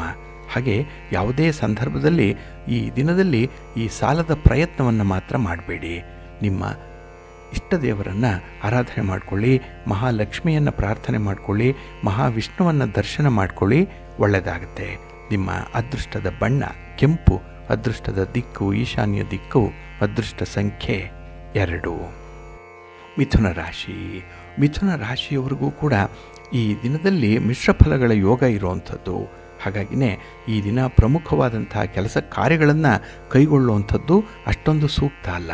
ಹಾಗೆ ಈ ದಿನ ಪ್ರಮುಖವಾಗಿ ಬರುವಂಥ ಆಲೋಚನೆಗಳನ್ನು ನಿಮ್ಮ ಸಂಗಾತಿ, ನಿಮ್ಮ ಪ್ರೀತಿಪಾತ್ರರ ಜೊತೆಯಲ್ಲಿ, ನಿಮ್ಮ ಬಂಧುಗಳ ಜೊತೆಯಲ್ಲಿ ಹಂಚಿಕೊಳ್ಳುವಂಥದ್ದು ಉತ್ತಮ. ಏಕೆಂದರೆ ಯಾರಿಂದಲಾದರೂ ಒಂದು ಒಳ್ಳೆಯ ಸಲಹೆ ಬರ್ಬೋದು. ಅನುಭವದಲ್ಲಿ ನಿಮ್ಮನ್ನು ಒಂದು ನಷ್ಟದಿಂದ ಪಾರು ಮಾಡಲಿಕ್ಕೆ ಇದು ಸಾಧ್ಯವಾಗುತ್ತೆ. ಹಾಗೆ ಹಣಕಾಸಿನ ಪರಿಸ್ಥಿತಿ ಈ ದಿನ ನಿರೀಕ್ಷಣೆ ಮಾಡಿದಂಥ ರೀತಿಯಲ್ಲಿ ಇರಲ್ಲ. ಹಾಗಾಗಿ ಸ್ವಲ್ಪ ವ್ಯತ್ಯಯಗಳಿರುತ್ತೆ. ನಿಮ್ಮಲ್ಲಿ ಎಷ್ಟು ಸೌಲಭ್ಯ ಇದೆ, ಸಂಪನ್ಮೂಲ ಇದೆ, ಎಷ್ಟು ಹಣ ಇದೆ, ಇದಕ್ಕೆ ಸಂಬಂಧಪಟ್ಟಂತೆ ಮಾತ್ರ ನೀವು ಯೋಜನೆಯನ್ನು ಹಾಕ್ಕೊಳ್ಬೇಕಾಗತ್ತೆ. ಇಲ್ಲಿ ಜೇಬಿನಲ್ಲಿ 10 ರೂಪಾಯಿ ಇದ್ದರೆ ನೀವು 100 ರೂಪಾಯಿಯ ಅಂದಾಜನ್ನು ಮಾಡುವಂಥದ್ದು, ಯೋಜನೆಯನ್ನು ಹಾಕಿಕೊಳ್ಳುವಂಥದ್ದನ್ನು ಮಾಡಬೇಡಿ. ಇನ್ನು ಈ ದಿನ ನಿಮಗೆ ಕಾರ್ಯಸಿದ್ಧಿ ಉಂಟಾಗಲಿಕ್ಕೆ ಸ್ವಲ್ಪ ಪ್ರಯತ್ನ ಅನ್ನುವಂಥದ್ದು ಬೇಕೇ ಬೇಕು. ಆರಂಭಿಕ ಅಡೆತಡೆಗಳು ಜಾಸ್ತಿ ಇರುತ್ತೆ. ಸ್ಟಾರ್ಟಿಂಗ್ ಹಿಕ್ಕಪ್ಸ್ ಅನ್ನುವಂಥದ್ದು ತುಂಬ ಇರುತ್ತೆ. ಅದನ್ನು ತುಂಬ ಆತ್ಮವಿಶ್ವಾಸದಿಂದ ನೀವು ಎದುರಿಸಿ ಮುಂದುವರಿಬೇಕಾಗತ್ತೆ. ಹಾಗೆ ಈ ದಿನ ನಿರುದ್ಯೋಗಿಗಳಿಗೆ ಹೊಸ ಅವಕಾಶಗಳು ಸಿಕ್ಕುವಂಥದ್ದು ಇದೆ. ಆದರೆ ಅದನ್ನು ಸಮರ್ಥವಾಗಿ ಬಳಸ್ಕೊಳ್ಬೇಕು. ಇನ್ನು ಈ ದಿನ ನಿಮ್ಮನ್ನು ಕ್ಲಿಷ್ಟ ಸನ್ನಿವೇಶದಿಂದ ಪಾರು ಮಾಡುವಂಥದ್ದು ನಿಮ್ಮ ಆತ್ಮವಿಶ್ವಾಸ ಮಾತ್ರ. ಹಾಗಾಗಿ ಧೈರ್ಯದಿಂದ ಮುನ್ನಡೆದರೆ ಈ ದಿನ ಜಯ ನಿಮ್ಮದಾಗತ್ತೆ. ಹಾಗೆ ಈ ಹಣಕಾಸಿನ ವ್ಯವಹಾರಗಳಲ್ಲಿ ಸ್ವಲ್ಪ ಆತಂಕದ ಒಂದು ಛಾಯೆ ಇದೆ. ಅದರಿಂದ ನೀವು ಈ ದಿನ ಹೊರಬರಬೇಕು. ಅದಕ್ಕಾಗಿ ಎಲ್ಲ ವ್ಯವಹಾರಗಳನ್ನು ಕೂಡ ತುಂಬ ಕ್ಲಾರಿಟಿಯಲ್ಲೇ ಮಾಡಿ. ಯಾವುದೇ ರಹಸ್ಯ ಒಪ್ಪಂದಗಳನ್ನು ಮಾಡಿಕೊಳ್ಬೇಡಿ. ಹಾಗೆ ಈ ದಿನ ನಿಮ್ಮ ಮನೆ ದೇವರನ್ನು ಸ್ಮರಣೆ ಮಾಡ್ತಾ ಇರಿ. ಭಕ್ತಿಯಿಂದ ಶಿವ ಪಾರ್ವತಿಯರ ದರ್ಶನ ಮಾಡಿಕೊಳ್ಳಿ. ಶಿವನ ಪರಿವಾರ ದೇವತೆಗಳನ್ನು ಪ್ರಾರ್ಥನೆ ಮಾಡಿಕೊಳ್ಳಿ, ಒಳ್ಳೆಯದಾಗತ್ತೆ. ನಿಮ್ಮ ಅದೃಷ್ಟದ ಬಣ್ಣ ಬಿಳುಪು, ಅದೃಷ್ಟದ ದಿಕ್ಕು ಈಶಾನ್ಯ ದಿಕ್ಕು, ಅದೃಷ್ಟ ಸಂಖ್ಯೆ 3. ಕರ್ಕಾಟಕ ರಾಶಿ. ಕರ್ಕಾಟಕ ರಾಶಿಯವರಿಗೆ ಈ ದಿನ ನಿಮ್ಮ ರಾಶಿಯ ಅಧಿಪತಿಯಾದಂಥ ಚಂದ್ರ ಕಳತ್ರ ಸ್ಥಾನದಲ್ಲಿದ್ದಾನೆ. ಹಾಗಾಗಿನೇ ಈ ದಿನ ಮನಸ್ಸು ತುಂಬ ಸಂತೋಷದಿಂದ ಇರುತ್ತೆ. ಹಾಗೆ ಕುಟುಂಬದ ವಿಚಾರದಲ್ಲಿ ನೀವು ಮಾಡುವಂಥ ಪ್ರಮುಖ ಆಲೋಚನೆಗಳೇನಿದೆ ಅದನ್ನು ಜಾರಿಗೊಳಿಸುವಂಥ ಎಲ್ಲ ಸಾಧ್ಯತೆಗಳು ಕೂಡ ಇದೆ. ಮನಸ್ಸಿನಲ್ಲಿ ಬಂದದ್ದನ್ನು ಈ ದಿನ ಮೆಟೀರಿಯಲೈಸ್ ಮಾಡಿಬಿಡ್ತೀರಿ. ಹಾಗೆ ಈ ದಿನದಲ್ಲಿ ಹಣಕಾಸಿನ ಪರಿಸ್ಥಿತಿ ನೀವು ಊಹೆ ಮಾಡಿದ್ದಕ್ಕಿಂತ ಚೆನ್ನಾಗಿರುತ್ತೆ. ಹಾಗಾಗಿ ನಿರೀಕ್ಷಿಸಿದ ರೀತಿಯಲ್ಲಿ ಈ ದಿನ ಪರಿಸ್ಥಿತಿ ಇರೋದರಿಂದ ಕೆಲವೊಂದು ಹೊಸ ಹೊಸ ಉಪಕ್ರಮಗಳನ್ನು ಅನುಸರಣೆ ಮಾಡುವಂಥದ್ದು ಕೂಡ ಇದೆ. ಕೈಗೊಂಡ ಕೆಲಸ ಕಾರ್ಯಗಳಲ್ಲಿ ಪ್ರಯತ್ನ ನಿಮಗೆ ಉತ್ತಮವಾದಂಥ ಕಾರ್ಯಸಿದ್ಧಿಯನ್ನು ತರುತ್ತೆ. ವ್ಯಾಪಾರ ವ್ಯವಹಾರಗಳಲ್ಲಿ ಆತ್ಮವಿಶ್ವಾಸದಿಂದ ಒಳ್ಳೆಯ ನಿರ್ಧಾರಗಳನ್ನು ತೆಗೆದುಕೊಳ್ಳುವಂಥ ಸಮಯ ಇದು. ಈ ಸಂದರ್ಭ ನಿಮಗೆ ತುಂಬ ಫೇವರಬಲ್ ಆಗಿರೋದ್ರಿಂದ ಯಾವುದೇ ವಿಚಾರಗಳನ್ನು ಕೂಡ ತುಂಬ ಚೆನ್ನಾಗಿ ಮ್ಯಾನೇಜ್ ಮಾಡ್ತೀರಿ. ಅದರಲ್ಲೂ ನಿರ್ಧಾರ ತೆಗೆದುಕೊಳ್ಳುವಂಥದ್ರಲ್ಲಿ ನಿಮ್ಮ ಆತ್ಮವಿಶ್ವಾಸ ಎದ್ದು ಕಾಣಿಸ್ತಾ ಇರುತ್ತೆ ಈ ದಿನ. ಹಾಗೆ ಈ ದಿನ ಹೊಸ ತಿರುವುಗಳನ್ನು ಪಡ್ಕೊಳ್ಳುವಂಥದ್ದು ಕೂಡ ಇದೆ. ಟರ್ನಿಂಗ್ ಪಾಯಿಂಟ್ ಇದು. ಆದರೆ ಅದನ್ನು ನೀವು ನಿಮ್ಮ ಮುಂದಿನ ಭವಿಷ್ಯವನ್ನು ಆಧರಿಸಿ ತೀರ್ಮಾನವನ್ನು ಕೈಗೊಳ್ಳುವಂಥದ್ದು ತುಂಬ ಮುಖ್ಯ. ಇನ್ನು ಈ ದಿನ ನಿಮ್ಮ ಒಂದು ನಡತೆಯಿಂದ ಬೇರೆಯವರಿಗೆ ತೊಂದರೆ ಆಗಬಾರ್ದು, ನೋವಾಗಬಾರ್ದು, ಆ ರೀತಿಯಲ್ಲಿ ನಡ್ಕೊಳ್ಳುವಂಥದ್ದು. ಹಾಗೆ ಕೆಲಸ ಕಾರ್ಯಗಳಲ್ಲಿ ಸ್ವಲ್ಪ ಪ್ರಾಮಾಣಿಕತೆ, ಸ್ವಲ್ಪ ನಿಷ್ಠೆ ಇದನ್ನು ಇಟ್ಕೊಂಡು ಮುಂದುವರಿರಿ, ಒಳ್ಳೆಯದಾಗತ್ತೆ. ಹಾಗೆ ಈ ದಿನ ನಿಮ್ಮ ಅವಶ್ಯಕತೆ ಎಷ್ಟಿದೆ ಅನ್ನುವಂಥದ್ದು ನಿಮ್ಮ ಬಂಧು ಮಿತ್ರರು ನಿಮಗೆ ಕೊಡುವಂಥ ಒಂದು ಸ್ಥಾನಮಾನದ ಮೇಲೆ ಇರುತ್ತೆ. ಹಾಗಾಗಿ ಈ ದಿನ ನಿಮಗೂ ಸಂತೋಷ, ನಿಮ್ಮ ಜೊತೆಯಲ್ಲಿ ಇರುವಂಥವ್ರಿಗೂ ಕೂಡ ಅತ್ಯುತ್ತಮವಾದಂಥ ಸಂದರ್ಭ. ಒಟ್ಟಾರೆ ಈ ದಿನ ನಿಮಗೆ ಯಶಸ್ವಿ ದಿನ. ನಿಮ್ಮ ಪ್ರೀತಿ ಪಾತ್ರರನ್ನು ಬಹಳ ವಿಶೇಷವಾಗಿ ಗಮನಿಸುವಂಥ ದಿನ. ನಿಮ್ಮ ಮನೆ ದೇವರನ್ನು ಸ್ಮರಣೆ ಮಾಡ್ತಾ ಇರಿ. ಹಾಗೆ ಮಹಾಲಕ್ಷ್ಮಿಯನ್ನು, ಮಹಾವಿಷ್ಣುವನ್ನು ಆರಾಧನೆ ಮಾಡಿ, ಒಳ್ಳೆಯದಾಗತ್ತೆ. ನಿಮ್ಮ ಅದೃಷ್ಟದ ಬಣ್ಣ ಬಿಳುಪು, ಅದೃಷ್ಟದ ದಿಕ್ಕು ಪೂರ್ವ ದಿಕ್ಕು, ಅದೃಷ್ಟ ಸಂಖ್ಯೆ 1. ಸಿಂಹರಾಶಿ. ಸಿಂಹರಾಶಿಯವರಿಗೆ ಈ ದಿನ ವ್ಯವಹಾರದಲ್ಲಿ ತುಂಬ ನಿಯಂತ್ರಣ ಇರುವಂಥ ದಿನ. ಹಾಗಾಗಿ ನಿಮ್ಮ ಸ್ವಂತ ಬಿಸ್ನೆಸ್ಸಲ್ಲಾಗಲಿ ಅಥವಾ ನೀವು ಮಾಡುವಂಥ ಒಂದು ಪ್ರಯಾಣದಲ್ಲಾಗಲಿ ಅತ್ಯುತ್ತಮವಾದಂಥ ಫಲಗಳನ್ನು ಪಡ್ಕೊಳ್ತೀರಿ, ತುಂಬ ಅನುಕೂಲತೆಗಳನ್ನು ಪಡ್ಕೊಳ್ತೀರಿ. ಆದರೆ ಕೈಗೊಂಡಂತಹ ಕೆಲಸ ಕಾರ್ಯಗಳಲ್ಲಿ ಸ್ವಲ್ಪ ವಿಳಂಬ ಆಗ್ಬೋದು. ಆದರೂ ಕೂಡ ಚಿಂತೆ ಮಾಡಬೇಡಿ. ಒಂದು ರೀತಿಯಲ್ಲಿ ಸಹನೆಯಿಂದ ಸಂಯಮದಿಂದ ಆ ಕೆಲಸವನ್ನು ಮುಂದುವರಿಸ್ಬಿಡಿ. ಶಾಶ್ವತವಾದಂಥ ಫಲಿತಾಂಶ ಈ ದಿನ ನಿಮಗೆ ಸಿಕ್ಕತ್ತೆ. ಹಾಗೆ ಈ ದಿನ ಯಾವತ್ತೂ ಕೂಡ ನೀವು ಈ ತಾತ್ಕಾಲಿಕವಾಗಿ ಅನುಭವಿಸುವಂಥ ಸುಖಕ್ಕೆ ನೀವು ಮಾರು ಹೋಗಬೇಡಿ. ಆದರೆ ನಿಮಗೆ ಬಂದರೆ ಶಾಶ್ವತವಾದಂಥ ಸುಖ ಸಿಗಬೇಕು, ನಾಳಿನ ಜೀವನಕ್ಕೂ ಕೂಡ ಅದು ಅಡಿಪಾಯ ಆಗಿರಬೇಕು. ಅಂಥ ರೀತಿಯಲ್ಲಿ ನೀವು ಜೀವನವನ್ನು ರೂಪಿಸಿಕೊಳ್ಳುವಂಥ ಒಂದು ಪರಿಸ್ಥಿತಿ ಇದೆ. ಹಾಗೆ ಈ ದಿನದಲ್ಲಿ ಉದ್ಯೋಗ ಕ್ಷೇತ್ರದಲ್ಲಿರುವಂಥವರು ನಿಮ್ಮ ಸಹೋದ್ಯೋಗಿಗಳ ಜೊತೆಯಲ್ಲಿ ಯಾವುದೇ ರೀತಿಯ ಮಾತುಕತೆಯಲ್ಲಿ, ಆರ್ಗ್ಯುಮೆಂಟಲ್ಲಿ, ವಾದ ವಿವಾದಗಳಲ್ಲಿ ತೊಡಗಿಸ್ಕೊಳ್ಳುವಂಥದ್ದು ಅಷ್ಟೊಂದು ಚೆನ್ನಾಗಿಲ್ಲ. ಇನ್ನು ಈ ದಿನ ಕುಟುಂಬದ ಅವಶ್ಯಕತೆಯ ಕಡೆಗೆ ಗಮನ ಹರಿಸಬೇಕು. ಕುಟುಂಬಸ್ಥರ ಆರೋಗ್ಯದ ಕಡೆ ಈ ದಿನ ನೀವು ನೋಡ್ಕೊಳ್ಬೇಕಾಗತ್ತೆ. ಏಕೆಂದರೆ ಈ ಜವಾಬ್ದಾರಿ ಅನ್ನುವಂಥದ್ದು ಬಹಳ ಸಣ್ಣ ವಯಸ್ಸಿಗೆ ನಿಮ್ಮ ಹೆಗಲಿಗೆ ಬಂದುಬಿಟ್ಟಿದೆ. ಅದನ್ನು ನೀವು ನಿಭಾಯಿಸಬೇಕು. ಇನ್ನು ಈ ದಿನದಲ್ಲಿ ಕಾನೂನು ಕಟ್ಟಳೆಗಳ ವಿಚಾರದಲ್ಲಿ ಈಗಾಗಲೇ ಜಾಗೃತರಾಗಿದ್ದೀರಿ. ಆದರೆ ಎಲ್ಲೋ ಒಂದು ಕಡೆ ಒಂದು ಭಯದ ವಾತಾವರಣ ನಿರ್ಮಾಣ ಆಗುವಂಥದ್ದಿದೆ. ಅದನ್ನು ನಿವಾರಿಸಬೇಕು ಅಂತ ಹೇಳಿದ್ರೆ ಈ ದಿನ ತಜ್ಞರನ್ನು ನೀವು ಭೇಟಿ ಮಾಡಿ ಸಮಸ್ಯೆಗಳನ್ನು ಇತ್ಯರ್ಥಪಡಿಸ್ಕೊಳ್ಳುವಂಥದ್ದು ಉತ್ತಮ. ನಿಮ್ಮ ಇಷ್ಟ ದೇವರನ್ನು ಆರಾಧನೆ ಮಾಡ್ತಾಯಿರಿ. ಮಹಾಲಕ್ಷ್ಮಿ ಸ್ತೋತ್ರವನ್ನು ಹೇಳ್ಕೊಳ್ಳಿ, ಶಿವಪಂಚಾಕ್ಷರಿ ಮಂತ್ರವನ್ನು ಹೇಳ್ಕೊಳ್ಳಿ, ಒಳ್ಳೆಯದಾಗತ್ತೆ. ನಿಮ್ಮ ಅದೃಷ್ಟದ ಬಣ್ಣ ನೇರಳೆ, ಅದೃಷ್ಟದ ದಿಕ್ಕು ಈಶಾನ್ಯ ದಿಕ್ಕು, ಅದೃಷ್ಟ ಸಂಖ್ಯೆ 1. ಕನ್ಯಾ ರಾಶಿ. ಕನ್ಯಾ ರಾಶಿಯವರಿಗೆ ಈ ದಿನ ಪಂಚಮದಲ್ಲಿ ಚಂದ್ರ ಇರುವಂಥ ದಿನ. ಹಾಗಾಗಿಯೇ ಈ ದಿನ ಸ್ವಲ್ಪ ಮಿಶ್ರ ಫಲಗಳಿರುತ್ತೆ, ಸ್ವಲ್ಪ ನಿರುತ್ಸಾಹ ಇರುತ್ತೆ. ಎಷ್ಟೇ ಪ್ರಯತ್ನ ಪಟ್ಟರೂ ಕೂಡ ನಿಮ್ಮ ಉತ್ಸಾಹ ಈ ದಿನ ನಿಮ್ಮ ನಿರೀಕ್ಷಿತ ಮಟ್ಟಕ್ಕೆ ಇರಲ್ಲ. ಆತ್ಮವಿಶ್ವಾಸ ಕೂಡ ಕಡಿಮೆ ಇರುತ್ತೆ. ಹಾಗೆ ಈ ದಿನ ಕುಟುಂಬ ಹಿರಿಯರ ಒಂದು ಮಾತು, ಒಂದು ಸಲಹೆಯ ರೂಪದಲ್ಲಿ ನಿಮಗೆ ಬರುತ್ತೆ. ಆದರೆ ಅದನ್ನು ಕೇಳುವಷ್ಟು ತಾಳ್ಮೆ ನಿಮಗೆ ಇರಲ್ಲ. ಇನ್ನು ಯಾವುದೇ ಒಂದು ಅನಾವಶ್ಯಕವಾದಂತಹ ಗಂಡಾಂತರದ ಪರಿಸ್ಥಿತಿಗೆ ಎದೆಗೊಡಬೇಡಿ. ಧೈರ್ಯ ಇದೆ, ಶಕ್ತಿ ಇದೆ ಅಂತ ಹೇಳಿ ತಲೆಯನ್ನು ಬಂಡೆಗೆ ಚಚ್ಚಿಕೊಳ್ಳುವಂಥದ್ದಲ್ಲ. ಸ್ವಲ್ಪ ಯುಕ್ತಿಯಿಂದ ಪರಿಸ್ಥಿತಿಯನ್ನು ನಿಭಾಯಿಸಬೇಕಾಗತ್ತೆ. ಅದಕ್ಕಾಗಿಯೇ ಹಿರಿಯರ ಸಲಹೆಯನ್ನು ಪಡ್ಕೊಳ್ಳಿ. ಇನ್ನು ಈ ದಿನದ ಗ್ರಹಗತಿಗಳು ಇತರರ ತಪ್ಪುಗಳನ್ನು ನೀವು ತೋರಿಸುವಂಥ ಸಂದರ್ಭದಲ್ಲಿ ಸ್ವಲ್ಪ ಜಾಗೃತರಾಗಿರಬೇಕು. ಮನೆಯ ಒಳಗಿದ್ದು ನೆರೆಮನೆಗೆ ಕಲ್ಲನ್ನು ಎಸೆಯುವಂಥ ಒಂದು ಪ್ರಯತ್ನವನ್ನು ಮಾಡಬಾರ್ದು. ಹಾಗೆ ಕೆಲಸದಲ್ಲಿ ಸ್ವಲ್ಪ ಸಂಯಮ ಇದ್ದರೆ, ತಾಳ್ಮೆ ಇದ್ದರೆ ಈ ದಿನ ಎಲ್ಲವೂ ಕೂಡ ಸರಿ ಹೋಗುತ್ತೆ. ಆದರೆ ಆತರದಲ್ಲಿ ಕೆಲಸಗಳಾಗಬೇಕು ಅನ್ನುವಂಥದ್ದೇ ಮನಸ್ಥಿತಿ ಇರುತ್ತೆ. ಹಾಗೆ ಈ ದಿನ ಕೆಲವು ವಿಚಾರಗಳಲ್ಲಿ ದ್ವಂದ್ವತೆ ಇರುವಂಥದ್ದು, ಯಾವುದನ್ನೂ ಕೂಡ ಒಪ್ಪಲ್ಲ. ಹಾಗಾಗಿ ನಿಮ್ಮನ್ನು ತುಂಬ ಬಲವಂತ ಮಾಡಬೇಕಾಗತ್ತೆ. ಹಾಗೆ ಬೇಕು ಅಂದರೆ ಬೇಕು, ಬೇಡ ಅಂದರೆ ಬೇಡ ಅನ್ನುವಂಥ ಒಂದು ಪರಿಸ್ಥಿತಿ ಈ ದಿನ ಇರುವಂಥದ್ದು. ಹಾಗೆ ಈ ದಿನ ನಿಮ್ಮ ಒಂದು ಮೋಸದ ಬಲೆಗೆ ಬೀಳುವಂಥದ್ದು, ಹಾಗೆ ಈ ಬಣ್ಣದ ಮಾತಿಗೆ ಮರುಳಾಗಿ ಎಲ್ಲ ಒಂದು ಕಡೆ ನಷ್ಟಕ್ಕೆ ಗುರಿಯಾಗುವಂಥದ್ದು ಇರುತ್ತೆ. ಪ್ರೀತಿ ಪ್ರೇಮದ ವಿಚಾರದಲ್ಲಿ ಈ ದಿನ ಸ್ವಲ್ಪ ದುಃಖ ಇದೆ, ಮೋಸ ಇದೆ. ಸ್ವಲ್ಪ ಎಚ್ಚರಿಕೆಯಿಂದ ಇರಿ.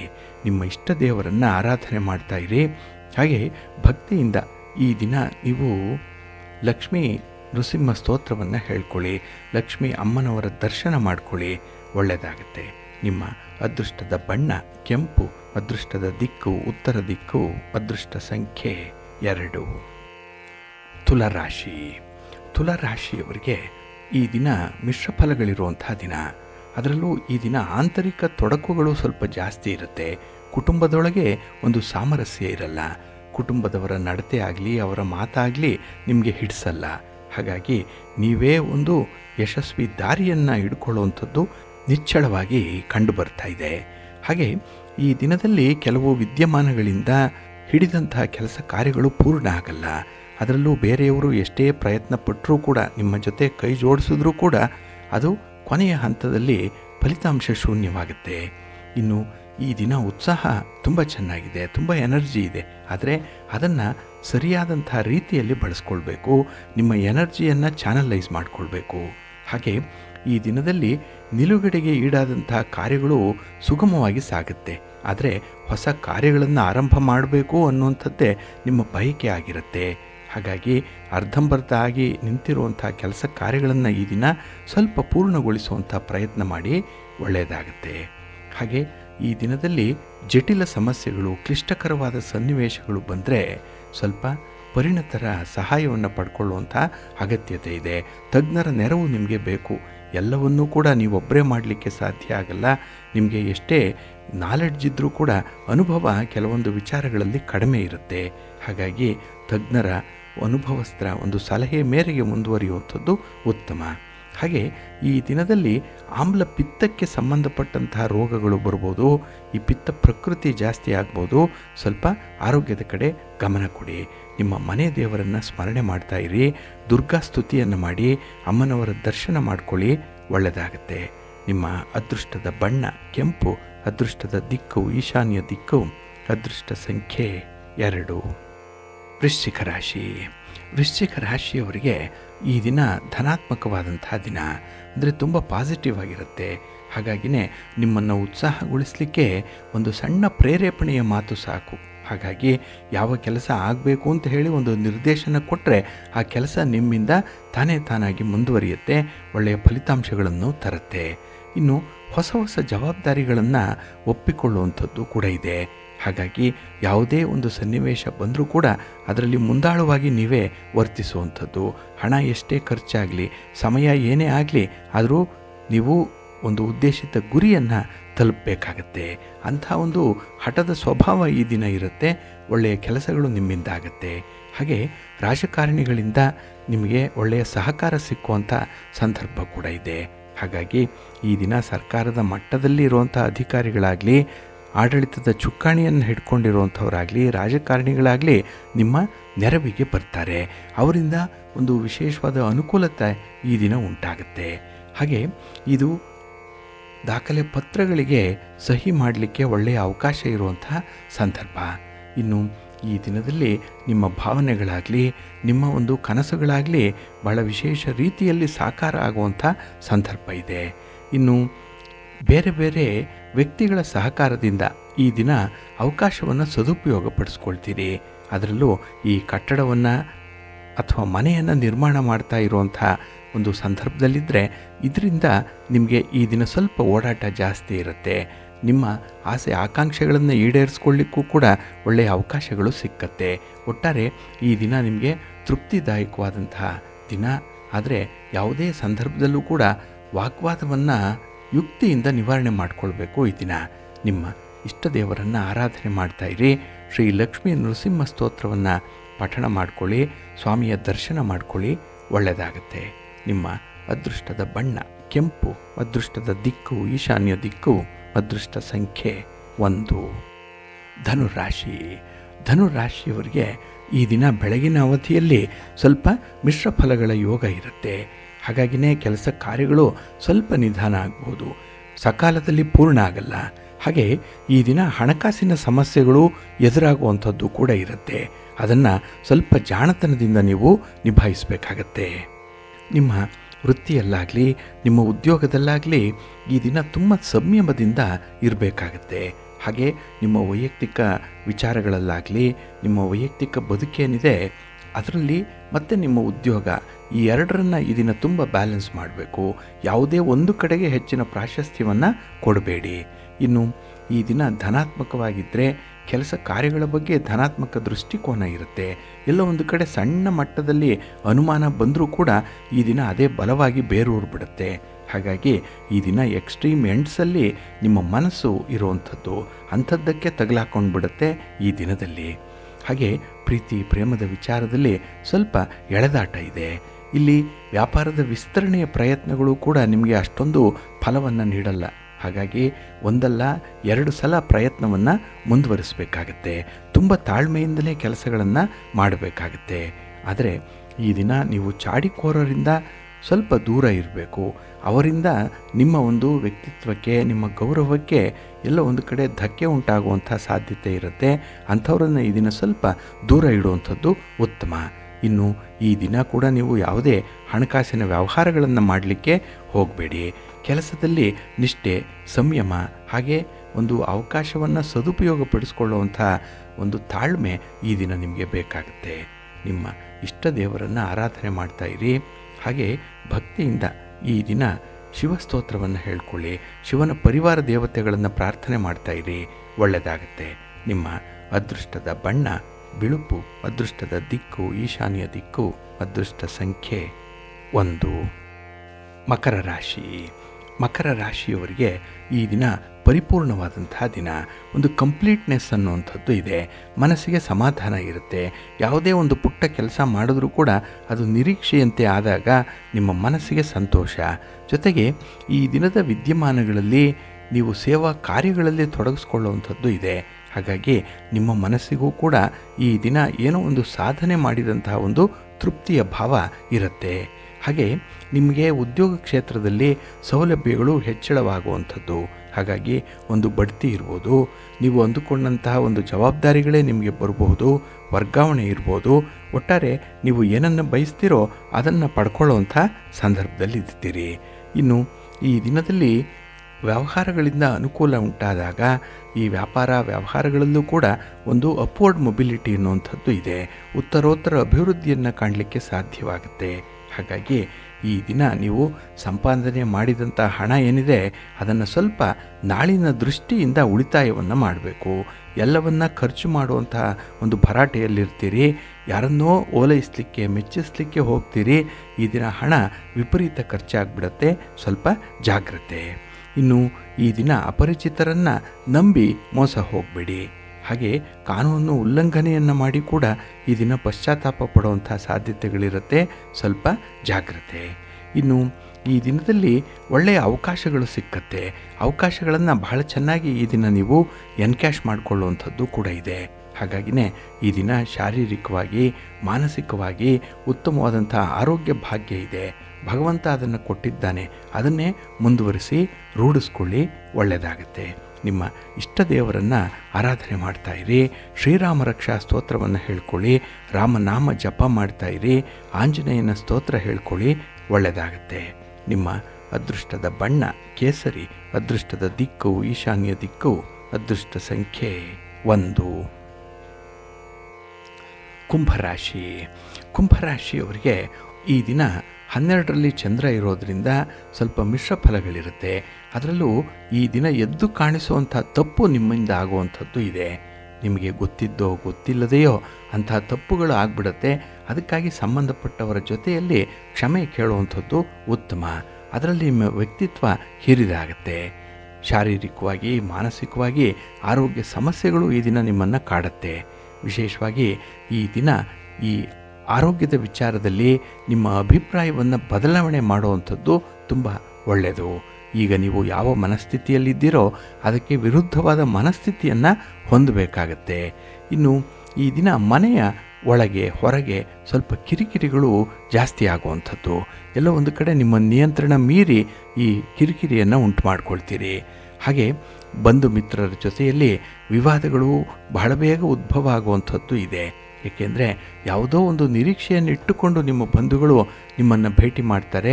ಅದು ಈಡೇರದೇ ಇದ್ದಾಗ ಅದರ ಬಗ್ಗೆ ಸ್ವಲ್ಪ ಮೋಸದ ಅನುಭವ ಆಗುತ್ತೆ. ಇದರಿಂದ ಫ್ರಸ್ಟ್ರೇಷನ್ ಆಗುತ್ತೆ. ಇದು ಒತ್ತಡಕ್ಕೆ ಕಾರಣ ಆಗುತ್ತೆ. ಅದನ್ನು ನಿವಾರಣೆ ಮಾಡ್ಕೊಳ್ಬೇಕಿದ್ರೆ ಈ ದಿನ ಬಾಯಿ ಮನ ಬಂದಂತೆ ಮಾತಾಡುತ್ತೆ.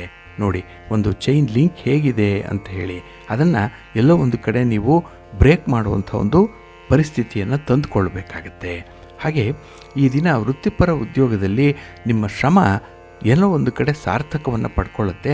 ಆದರೆ ಹೆಚ್ಚಿನ ಅಭಿಪ್ರಾಯದಲ್ಲಿ ಅದು ವ್ಯರ್ಥವಾಗಿಬಿಡುತ್ತೆ. ಹಾಗೆ ಈ ದಿನ ಯಾವುದೇ ಒಂದು ವಿಚಾರದಲ್ಲಿ ಅಭಿಪ್ರಾಯಗಳನ್ನು ಹೇಳುವಂತಹ ಸಂದರ್ಭದಲ್ಲಿ ಧನಾತ್ಮಕವಾದಂಥ ಒಂದು ಮನೋಭಾವ ಇರಲಿ. ತುಂಬ ಪಾಸಿಟಿವ್ ಆಗಿ ಈ ದಿನ ಯೋಚನೆ ಮಾಡಬೇಕು.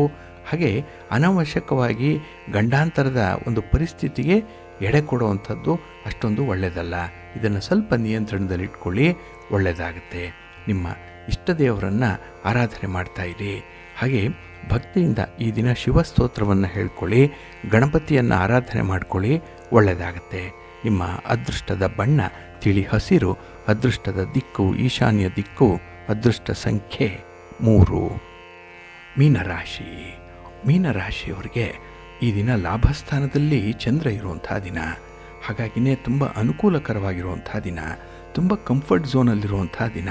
ಅದರಲ್ಲೂ ನೀವು ನೆನೆಗುದಿಗೆ ಬಿದ್ದಂತಹ ಕೆಲಸ ಕಾರ್ಯಗಳಿಂದ ಒಂದು ಒಳ್ಳೆಯ ಕೀರ್ತಿಯನ್ನು ಸಂಪಾದನೆ ಮಾಡಿಕೊಳ್ಳುವಂಥ ದಿನ.